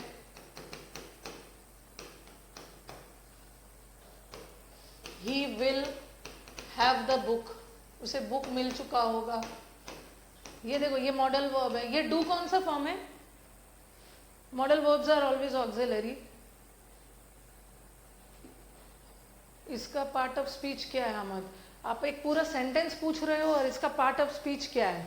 आप किसी वर्ड का बोलो, सेंटेंस का पार्ट ऑफ स्पीच थोड़ी होता है, किसी सेंटेंस में किसी वर्ड का पार्ट ऑफ स्पीच बोलते हैं। आपका कमेंट आ रहा है मुकेश, सब V1 है। देखो, डू V1 है, और कल हमने पढ़ा था बी वर्ब्स पढ़ा था, तो बी भी V1 है। Okay, he will be present, be भी V1 है। He will have a book, ये भी V1 है, ये भी V1 है। V1 का मतलब क्या होता है? Simple present plural. तो मॉडल वर्ब्स चाहे जहां भी हो, वो हमेशा अपने साथ वो हमेशा अपने साथ वर्ब का V1 फॉर्म लेता है, V1 फॉर्म लेता है, ठीक है। लेकिन ठीक है, V1 फॉर्म लेता। अब यहां से असली शुरू करेंगे हम। हाँ, ये भी मैंने देखो बता दिया था, be V1 form, he shall be present, और हैव, मस्ट के बाद हैव आ गया, सब V1, सब V1 फॉर्म आता है। मेरा नाम नहीं लेते हैं शहबाज खान, एज इफ कि मैं यहाँ पढ़ाने के लिए नहीं आई हूँ, मैं तो यहाँ नाम लेने के लिए आई हूँ। अब यहाँ मैं आपको यहाँ पे आके फिर से समझाऊंगी। ही विल, अब सेंटेंस देखना पहले, जब तक इसमें नहीं समझोगे ना। मैंने बोला कि मॉडल वर्ब अपने साथ V1 लेता है, ठीक है, अपने साथ V1 लेता है। अलग अलग समझा रही हूँ, ठीक से समझोगी। ये लिखा he will have a book, he will have a book, ये सही है ना? This one is correct. Modal verb अपने साथ V1 लेता है, ठीक है, V1 लेता है, कंफर्म है। लेकिन ओके, लेकिन अगर मैंने सेंटेंस ऐसा लिखा, he will have done the work, he will have done the work, तो ये भी तो सही है। मॉडल वर्ब ने यहाँ पे ठीक है हैव लिया, ठीक है। कई बार बच्चे कंफ्यूज हो जाते हैं कि मैम आपने तो बोला है कि मॉडल वर्ब V1 लिया है और आपने यहाँ पे V3 लगा दिया है। तो ये जो मैंने V3 लगाया है, ये मॉडल वर्ब के लिए थोड़ी लगाया है। ये V3 किसके लिए लगा? मॉडल वर्ब तो जैसा है, मॉडल वर्ब तो अपने साथ V1 लिया ही है, हैव लिया ही है, हैव लिया ही है। ये जो V3 लगा, ये किसके लिए लगा है? किसके लिए लगा है? He will have a book. ये जो V3 डन आया है, मॉडल वर्ब तो अपने साथ V1 ले ही लिया। ये जो V3 लगा है, ये किसके लिए लगा? हैव के लिए लगा है, हैव के लिए, हैव के लिए हैव के लिए लगा, ठीक है। हैव के बाद V3 रहता। और दोनों हैव में क्या डिफरेंस है? दोनों हैव में क्या डिफरेंस है?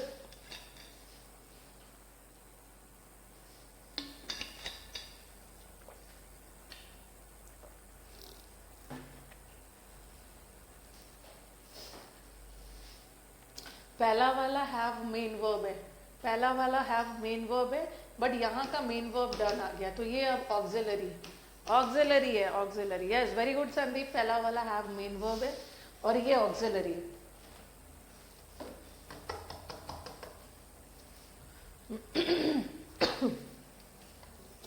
इसमें गर्म पानी लेना। ही विल हैव डन द, ठीक है। अब यहाँ पे सेंटेंस मुझे वही करना है। मॉडल वर्ब्स, अगर मॉडल वर्ब्स के बाद, ठीक है, मॉडल वर्ब्स के साथ तो हमेशा V1 आता है, V1 यहाँ भी आया और यहाँ भी मॉडल वर्ब्स के साथ V1 आया, बट कभी कभी इस हैव के बाद, देखना V3 भी आ सकता है। ओके, सेंटेंस को ध्यान से समझोगे। V3 आ गया, एक मिनट लिख के समझाती हूँ पहले।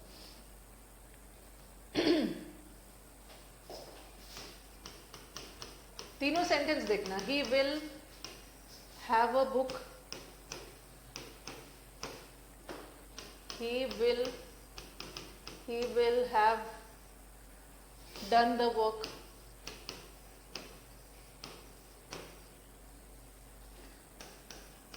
he will have been taken।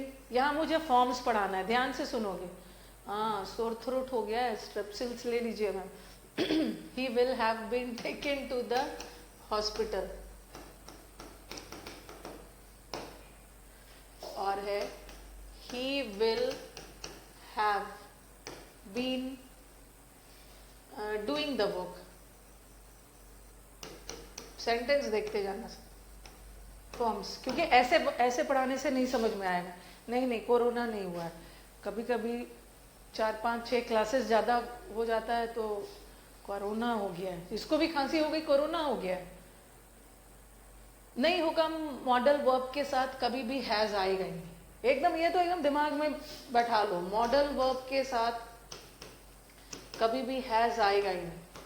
Modal verb के साथ हैज तो V5 है, मॉडल वर्ब के साथ कभी हैड आएगा ही नहीं। मॉडल वर्ब के तुरंत बाद अगर हैव, मतलब हैव का फॉर्म्स में आएगा तो सिर्फ हैव। मॉडल वर्ब के तुरंत बाद बी या बीन या बीन, ये दोनों नहीं आएगा। मॉडल वर्ब के जगह अगर बी का फॉर्म डालोगे तो बी रहेगा, हैव वाले फॉर्म में हैव रहेगा, क्योंकि V1 लेता है, V1 लेता है। ओके, हाँ, ये सब सेंटेंस में समझना है आपको।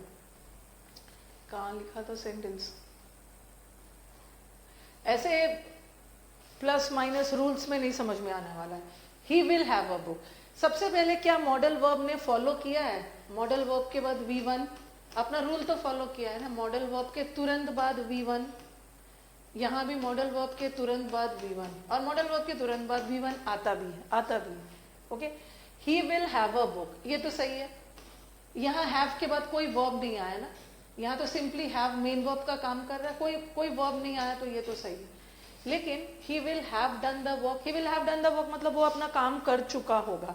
अभी मुझे कुछ एक्शन दिखाना है, यहाँ पे मुझे एक्शन नहीं दिखाना था, बट मुझे यहाँ पे कुछ एक्शन दिखाना है, तो ये तो सही है ना।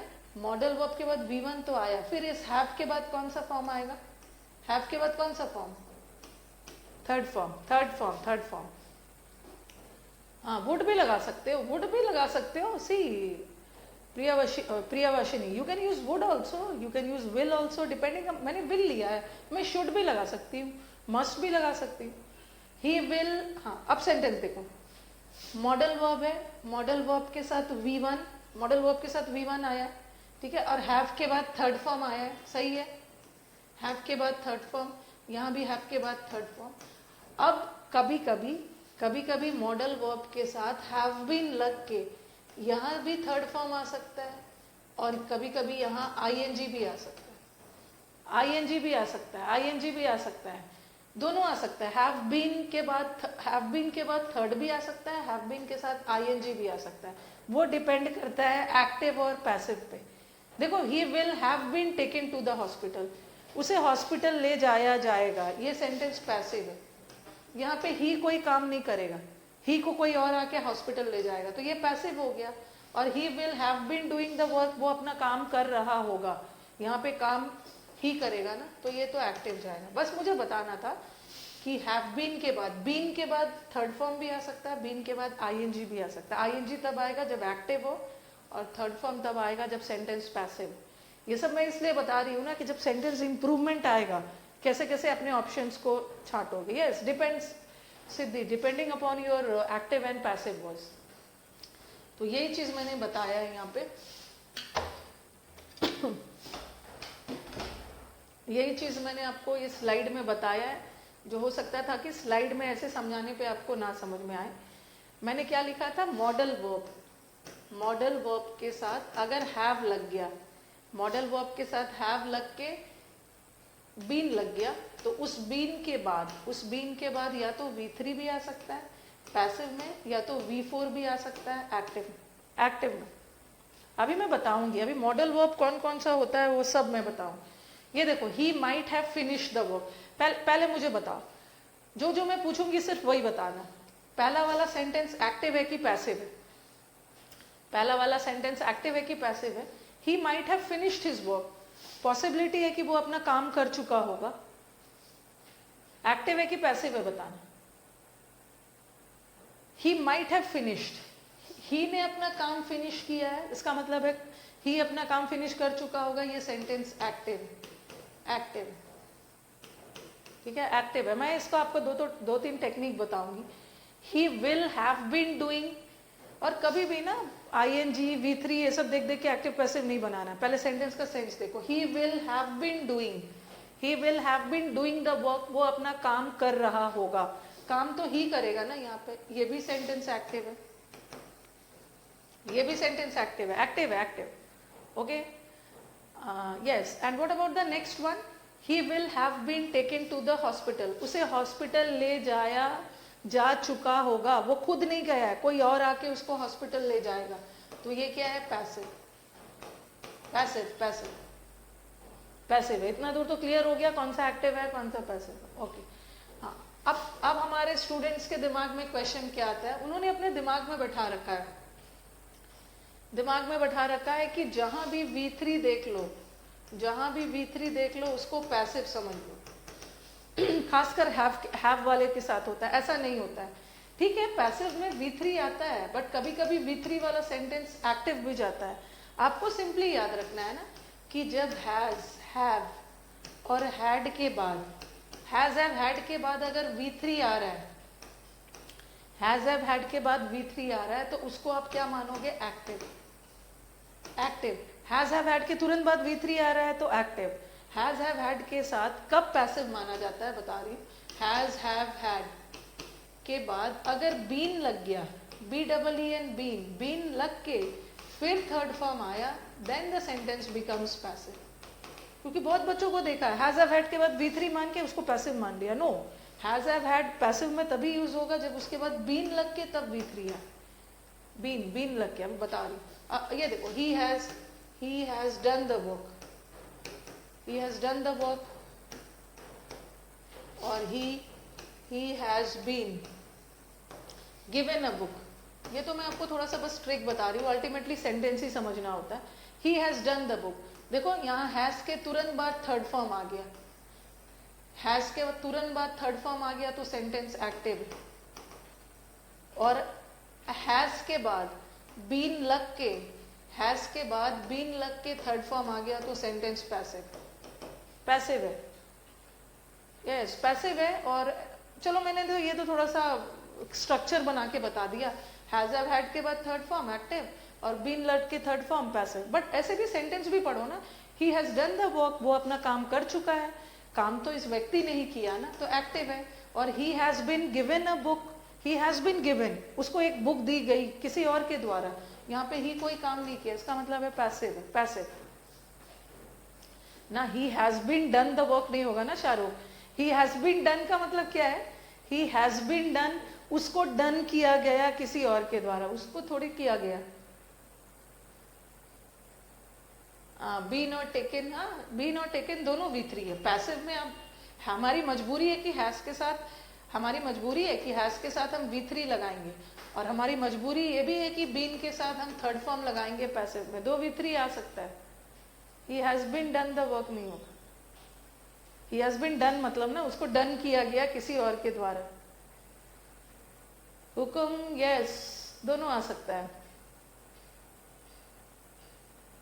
ओके, तो याद रखना है, हाँ, इसको याद रखना है। The work has been done, चलो वो तो हो गया है, मैंने तो इसका दूसरा बनाया। The work has been done, वो भी पैसिव ही है ना। The work, Pratap, the work has been done, वो भी तो पैसिव ही है।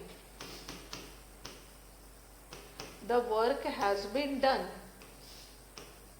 ऐसा अगर मैंने बाय नहीं लगाया, ओके, बाय नहीं लगा, ऐसे तो बाय देख के आप स्टूडेंट समझ जाते हो ना, जैसे बाय देखते हो समझ जाते हो पैसिव है, बट एग्जाम में बहुत चालाकी करते हैं वो बाय लगा के नहीं देंगे। द वर्क हैज बीन, अब देखो हैज के बाद बीन लग के थर्ड फॉर्म आ गया, हैज के साथ बीन लग के थर्ड फॉर्म आ गया तो पैसिव है, बाय नहीं भी हो पैसिव है। और इसको एक तरीके से और समझो, क्या वर्क खुद ब खुद हो सकता है?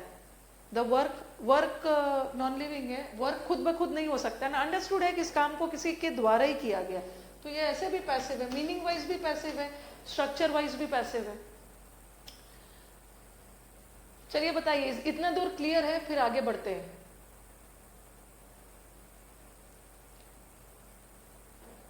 क्लियर है? हाँ, आई हैव बीन कंप्लीटेड, इसको मैं उठा के पीटूंगी मैं। आई हैव बीन कंप्लीटेड, ये कौन सा सेंटेंस है? ये कौन सा सेंटेंस है? आई हैव बीन कंप्लीटेड का मतलब क्या है? आई हैव बीन कंप्लीटेड, मुझे कंप्लीट किया गया, ये रॉन्ग है। आई हैव बीन कंप्लीटेड, मुझे नहीं कंप्लीट किया गया है, मैं किसी काम को कंप्लीट किया हूं, ठीक है। आई हैव बीन गिवन हो सकता है, आई हैव बीन, मुझे कोई ले जा सकता है कहीं पे, मुझे कोई कुछ दे सकता है। क्लियर है? क्लियर है, ओके। चलिए अब नेक्स्ट पे चलते हैं। तो याद रखना है कि मॉडल वर्ब के साथ, अब मैं जो पूछूंगी वो बताओ, फॉर्म्स पता होना जरूरी है। मॉडल वर्ब के साथ V1 लगता है, अगर मॉडल वर्ब के साथ जो पूछ रही हूं वही बताना। मॉडल वर्ब के साथ हैव लग गया, हैव लग गया तो उसके बाद कौन सा फॉर्म आता है? कौन सा फॉर्म?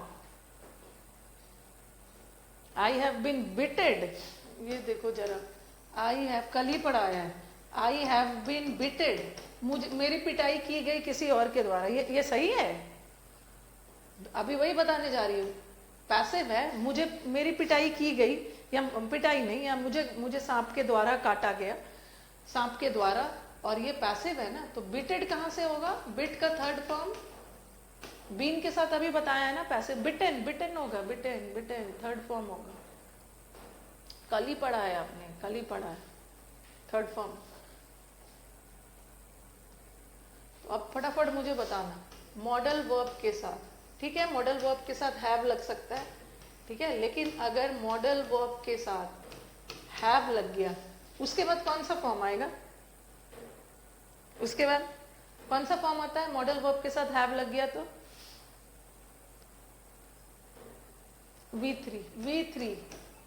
V3 आएगा, ही will have done the work.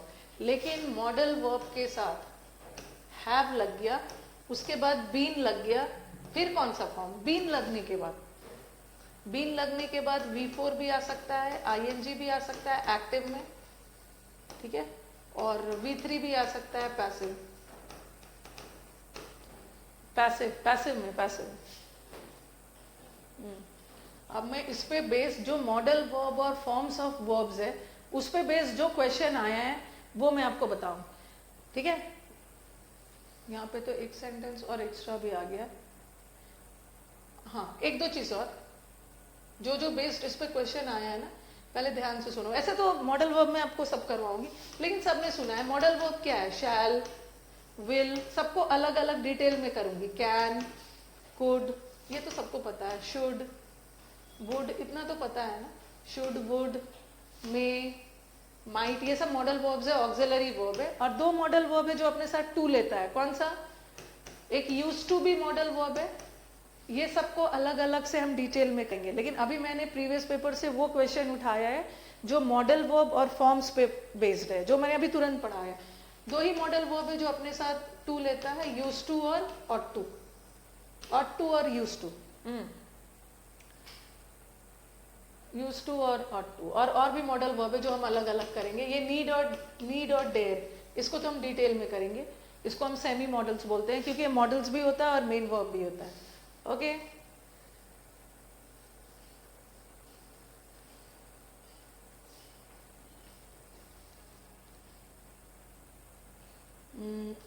अब सेंटेंस देखो, you should not boasting of your achievement. Boast करना मतलब अपनी तारीफ खुद करना, डिंगना, अपनी तारीफ खुद करना।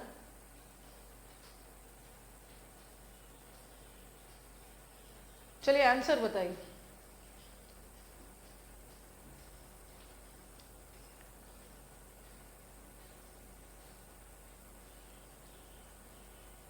बोस्ट करना इज अपनी तारीफ खुद करना, और शुड मॉडल वर्ब है, शुड मॉडल वर्ब है, और मॉडल वर्ब के साथ V1 चाहिए, बट बोस्टिंग तो V4 है, ING है, क्वेश्चन रॉन्ग। ठीक है, और यहाँ पे थोड़ा सा प्रेपोजिशन का भी एरर आ गया। बोस्ट का मतलब है अपनी तारीफ खुद करना, बोस्ट के साथ ऑफ आता है, और कौन वाला ऑफ? सिंगल वाला, सिंगल वाला, थर्ड ऑप्शन। अच्छा, ये तो मैंने उस दिन आपको शायद जो करवाया था वही सेंटेंस आ गया, what does it matter most. चलो एक बार बता दीजिए कौन सा आंसर होगा। बोस्ट फॉर बिल्कुल नहीं होता ये, इसमें सेंटेंस इंप्रूवमेंट एक इतना अच्छा एरिया होता है ना, जहां पे बहुत चालाकी से, देखो इन्होंने मॉडल वर्ब को भी ले लिया और इन्होंने प्रेपोजिशन को भी ले लिया। तो सेंटेंस इंप्रूवमेंट में हमारे पेपर सेटर के पास बहुत ज्यादा ऑप्शन होता है। एक ही सेंटेंस में नाउन, एडवर्ब, एडजेक्टिव कुछ भी एरर करके पूछ देगी। यहाँ उन्होंने मॉडल वर्ब और प्रेपोजिशन को भी कंबाइन कर दिया, बोस्ट के साथ ऑफ लगता। हाँ चलो, इसमें कौन सा है? और देखो यहाँ भी देखो, फिर से सेंटेंस इंप्रूवमेंट मुझे एरर से भी अच्छा लगता है, क्योंकि यहाँ पे बहुत अच्छा से कॉन्सेप्ट क्लियर हो जाता है। इन्होंने बहुत चालाकी से यहाँ वर्ब भी ले लिया है और एडजेक्टिव भी ले लिया है। देखो मोस्ट लिया है, मोर लिया है, सबने पढ़ा है। मोर मतलब दो के बीच में तुलना हो रहा है, और मोस्ट मतलब बहुतों के बीच में।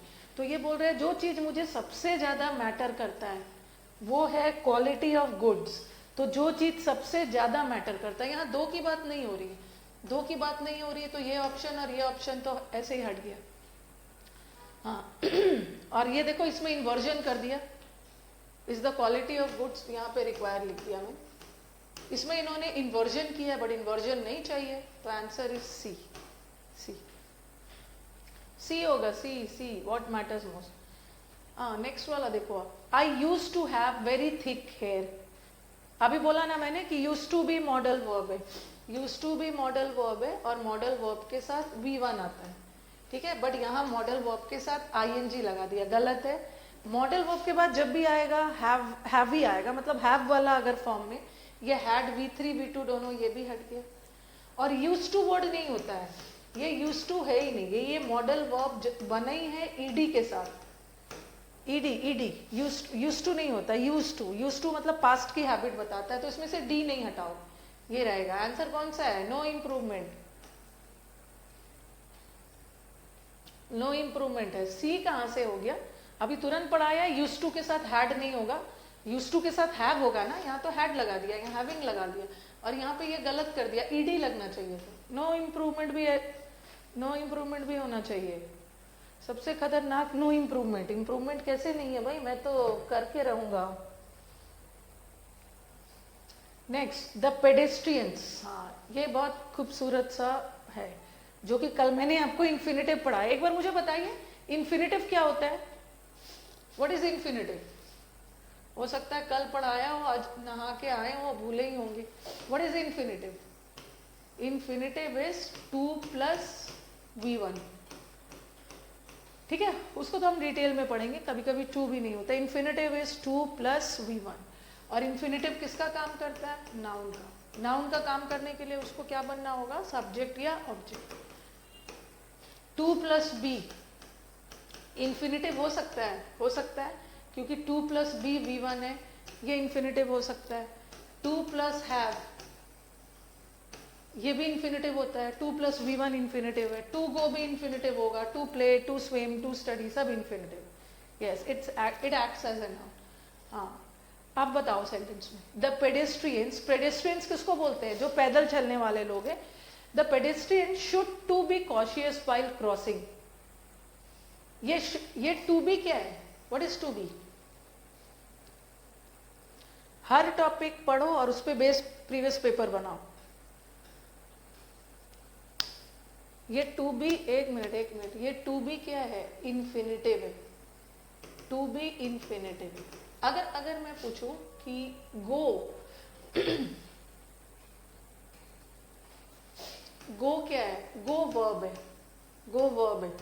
दे गो, ये वर्ब है, वर्ब। और फिर मैंने लिखा they wish to go, they wish to go. अब ये टू गो आ गया, अब ये वर्ब नहीं है, ठीक है? अब ये इन्फिनिटिव है, अब ये इन्फिनिटिव है, इन्फिनिटिव इन्फिनिटिव वाला वर्ब है। हाँ, टू लग गया, इन्फिनिटिव बन गया, बट ये तो सिंपल असली वाला वर्ब था। ये टू बी इन्फिनिटिव है, ठीक है? टू बी इन्फिनिटिव है। और इन्फिनिटिव क्या होता है? नाउन होता है, नाउन होता है। और शुड क्या है? Modal verb. और मॉडल वर्ब्स ऑक्सिलरी वर्ब होते हैं, और ऑक्सिलरी के बाद नाउन नहीं आएगा ना, इसीलिए कल मैंने आपको इन्फिनिटिव पढ़ाया था। ऑक्सिलरी के बाद नाउन नहीं आएगा। अंडरस्टूड है कि ऑक्सिलरी के बाद हमेशा मेन वर्ब आता है। जैसे ये टू गो तो वर्ब, टू गो तो इन्फिनिटिव था, इसको वर्ब बनाने के लिए मैंने इसमें सिर्फ गो कर दिया, ये वर्ब बन गया। उसीलिए कोई भी मॉडल वर्ब अपने साथ इन्फिनिटिव नहीं लेता है। क्यों? क्योंकि मॉडल वर्ब्स ऑक्सिलरी होते हैं, ऑक्सिलरी के बाद नाउन नहीं आएगा, ऑक्सिलरी के बाद मेन आएगा, इसलिए ये गलत है, नो इम्प्रूवमेंट नहीं होगा। क्या होगा आंसर? द पेडेस्ट्रियन शुड हाँ, should be cautious, should be cautious. अब आपके दिमाग में आएगा कि मैम आपने फर्स्ट और थ्री को क्यों हटाया? एक मिनट बस, फिर मैं इसका फर्स्ट और थ्री को क्यों हटाया। अगर मैं ऐसा लिखूं ना, द पेडेस्ट्रियन, अगर मैं मस्ट नहीं भी लगाती, सपोज मैं मस्ट, यहाँ तो नॉट लगा दिया, नॉट लगा के आपका काम आसान कर दिया। अगर इसमें नॉट नहीं भी लगा, क्योंकि आप ऐसा भी बोल सकते हो ना मैम, राह चालक को नॉट भी कॉशियस क्यों होना चाहिए? कॉशियस का मतलब सावधान, must not be cautious, cautious तो होना चाहिए ना। अगर मैं इसमें से नॉट हटा देती, नॉट करके तो आपका काम आसान कर दिया, नॉट हटा भी देती तो आप ऐसा बोलोगे मस्ट कॉशियस बोल सकते हो, या शुड कॉशियस, शुड कॉशियस बोल सकते हो। नहीं, कॉशियस OUS वाले वर्ड एडजेक्टिव होते हैं, और मॉडल वर्ब के तुरंत बाद एडजेक्टिव नहीं आएगा, क्योंकि मॉडल वर्ब के तुरंत बाद एडजेक्टिव नहीं आएगा, क्योंकि मॉडल ऑक्सिलरी होते हैं, और ऑक्सिलरी के बाद एक मेन वर्ब चाहिए। देखो ये ऑक्सिलरी था, इसके बाद एक मेन वर्ब आ रहा है V1 form, so this is the correct answer, this is the correct answer. यहाँ तो वर्ब ही गायब कर दिया था। नॉट अगर नहीं भी होता, लेकिन फिर भी ये रॉन्ग होता, क्योंकि हमें वर्ब चाहिए, ओके, क्लियर है ये? मस्ट भी आता तो हाँ हो सकता था, the pedestrian must be conscious हो सकता था, लेकिन डाला नहीं है ना, उन्होंने डाला नहीं है। ओके,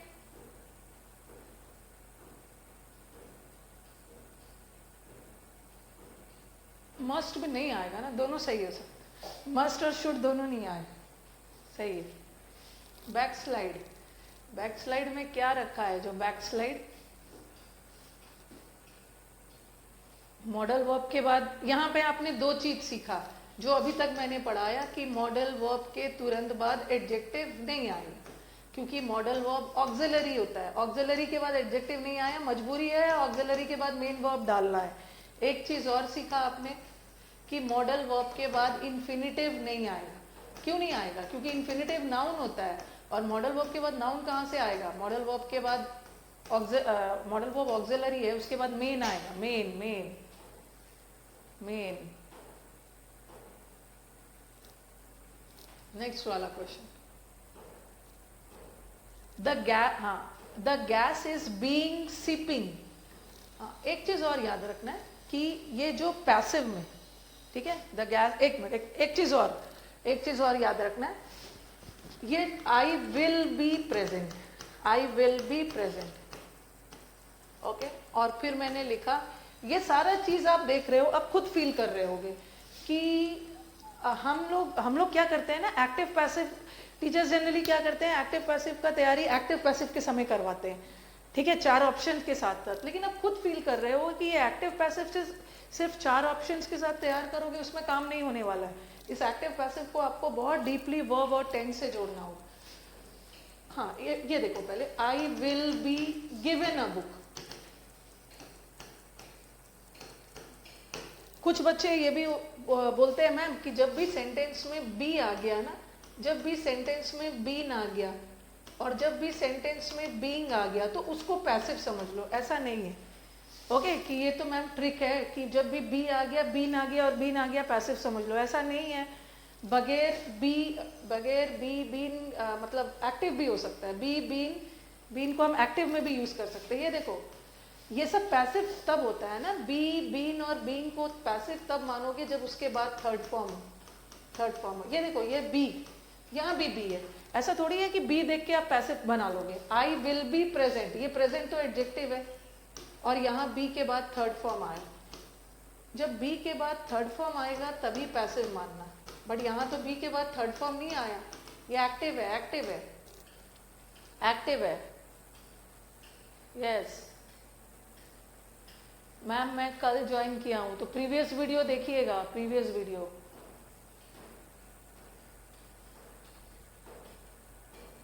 हाँ मैम निहारिका, आपका क्वेश्चन मैंने देख लिया। आई वॉन्ट डैट, मैंने देख लिया।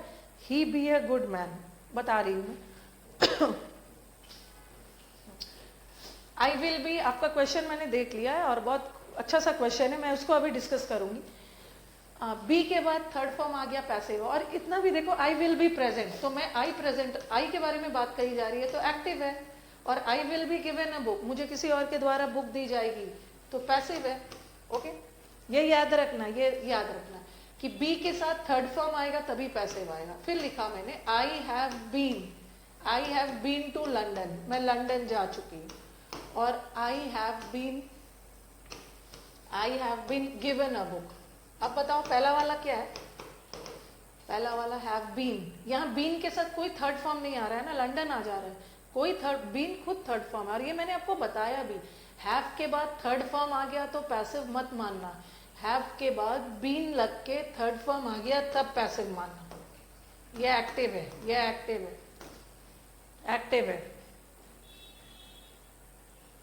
ये आ रहा है समझ में? एक बार बताइए। अभी मैंने जस्ट बताया, देखो बीन थर्ड फॉर्म है, हैव के बाद थर्ड फॉर्म लगा, हैव के बाद third form passive, sorry active. Have के बाद बीन लग के थर्ड फॉर्म तब पैसिव।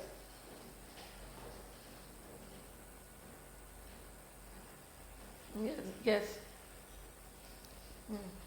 अब ये देखो, the gas is being sipping, ये बीइंग के साथ कौन सा फॉर्म आता है? बीइंग के साथ कौन सा फॉर्म आता है? सीप का मतलब होता है रिसना, लीक होना। बीइंग के साथ कौन सा फॉर्म आता है?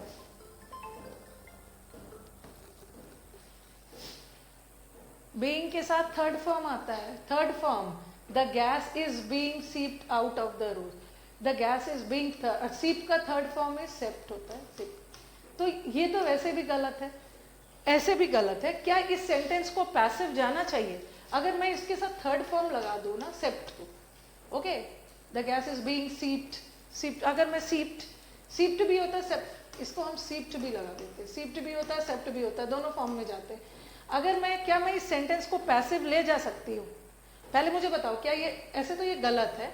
गलत मैंने किस आधार पे किया? क्योंकि बीइंग के साथ थर्ड फॉर्म आना चाहिए, बट ये थर्ड फॉर्म नहीं है, आईएनजी है, ये आईएनजी है। लेकिन अगर थर्ड फॉर्म भी रहता ना तो ये सेंटेंस पैसिव नहीं होता, ले नहीं जाना है। गैस को किसी के द्वारा सीप नहीं करवाया जा रहा है, गैस खुद ब खुद लीक हो रहा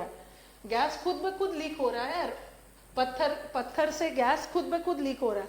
इसको पैसिव जाना भी नहीं चाहिए। अगर पैसिव भी होता तो ये गलत हो, नो इम्प्रूवमेंट नहीं हो। ये हट गया। अब मैंने आपको क्या बताया कि इज एम आर के साथ कौन सा फॉर्म होता है, जरा बताना। इज एम आर के साथ, यस समीर, गैस खुद ब खुद लीक हो रहा है। इज एम आर के साथ मैंने पढ़ा दिया है, कौन सा फॉर्म होता है? इज एम आर के साथ पढ़ाया है ना। हैज हैव हैड के साथ third form, do does did के साथ फर्स्ट। इज एम आर के साथ आईएनजी भी होता है या V3 भी होता है। बट ये जो सीप है ये तो V1 है ना, आईएनजी है ना V3 है, ये भी हटा। और the gas was being seeping, ये भी नहीं होगा, द गैस इज सीपिंग। इसको हमें प्रेजेंट, इसको हमें, ये इसलिए भी गलत है क्योंकि बीइंग के साथ थर्ड फॉर्म चाहिए। अगर ऑप्शन में थर्ड भी होता तो भी वो गलत होता, क्योंकि सेंटेंस को पैसिव ले ही नहीं जाना। गैस खुद ब खुद लीक हो रहा। Answer is first. आप स्टूडेंट्स को बात ध्यान रखना है, अभी एग्जाम कॉन्सेप्चुअल आ रहा, सिर्फ ये नहीं सीखना है कि कहाँ इज एम आर के साथ V3 लगेगा और कहाँ ING लगा। ये भी सेंटेंस पे ध्यान देना है कि किस सेंटेंस को एक्टिव जाना है और किस सेंटेंस को पैसिव जाना है। गैस खुद ब खुद लीक हो रहा है तो वो कभी पैसिव नहीं जाएगा, वो तो एक्टिव ही रहेगा। Next, the decision will leaving her, will model verb है और मॉडल वर्ब के साथ V1 चाहिए, बट यहाँ तो ING लगा दिया, ये भी हट गया। विल के साथ V2 लगा दिया, V1 चाहिए, ये भी गलत है। अब बताओ कि या तो ये होगा या तो ये इसलिए नहीं होगा क्योंकि डिसीजन सिंगुलर है, ठीक है, डिसीजन सिंगुलर है। सेंटेंस देखना, डिसीजन सिंगुलर होता है, द डिसीजन रहता तो उसके साथ हम लीव्स लगाते हैं, क्योंकि हमारा सब्जेक्ट सिंगुलर है तो वर्ब भी सिंगुलर होगा। लेकिन अगर मैंने बीच में, कल भी मैंने बताया था कि बीच में अगर मॉडल वर्ब आ गया ना, द डिसीजन विल लीव, आप बोलोगे कि मैम यहाँ भी तो डिसीजन सब्जेक्ट है तो आपने सिंगुलर लगाया, बट यहाँ अभी भी तो सेंटेंस का सब्जेक्ट डिसीजन ही था, तो आपने प्लूरल क्यों लगाया? क्योंकि बीच में मॉडल वर्ब आ गया, मॉडल वर्ब V1 लेता है। ओके, तो यहाँ ये वाला ऑप्शन इसलिए नहीं होगा क्योंकि यहाँ पे विल नहीं है, डिसीजन सिंगुलर है। अगर लीव्स होता तो हो भी सकता। Answer is second. ओके,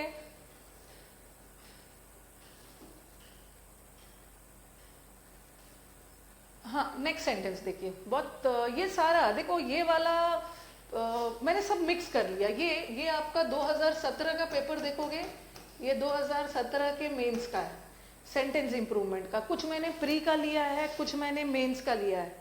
अच्छा, टाइम हो गया है, तो देखती हूँ कितना है। ऐसे नहीं, थोड़ा सा है, कंप्लीट कर लेते हैं।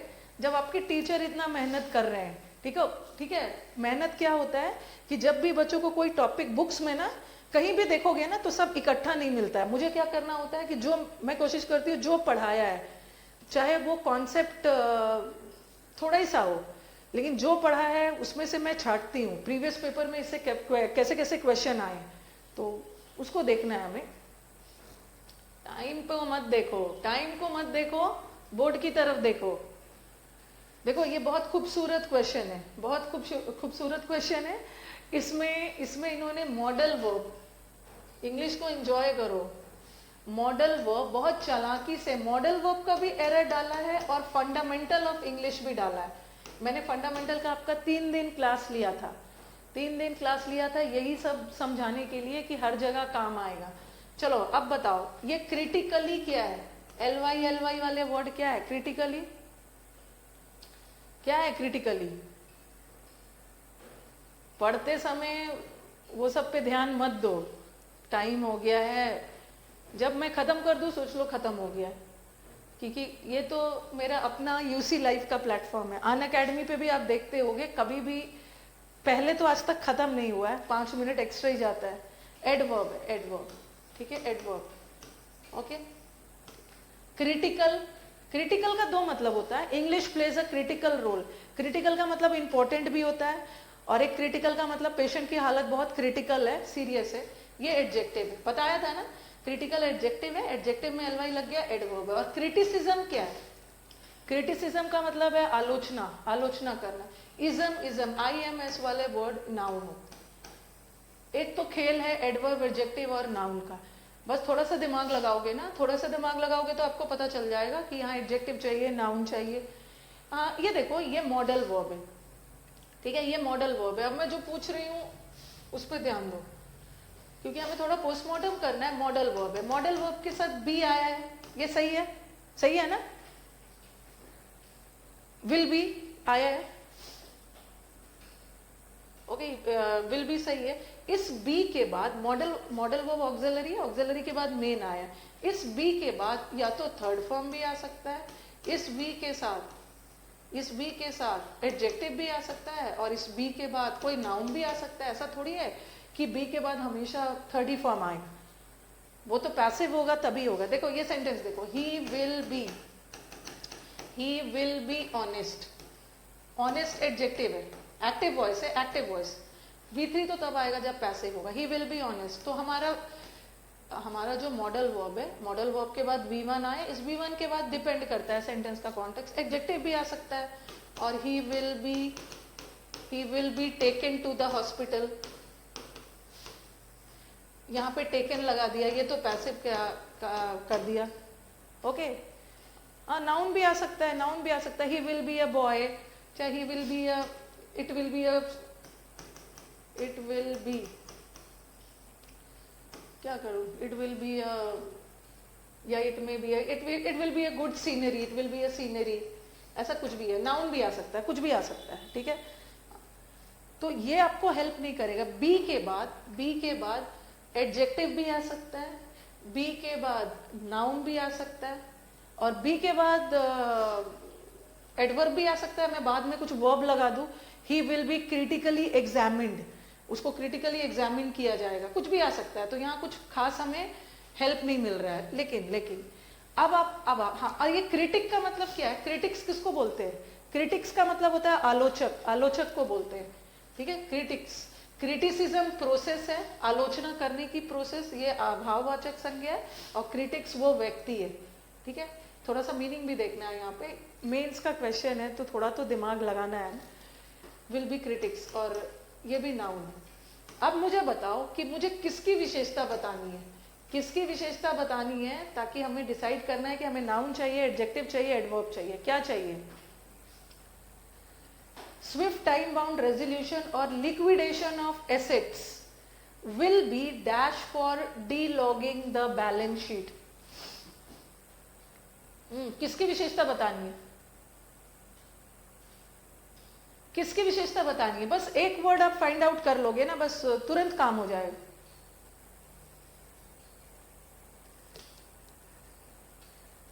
मिंटो, आपका आंसर सही आ रहा है।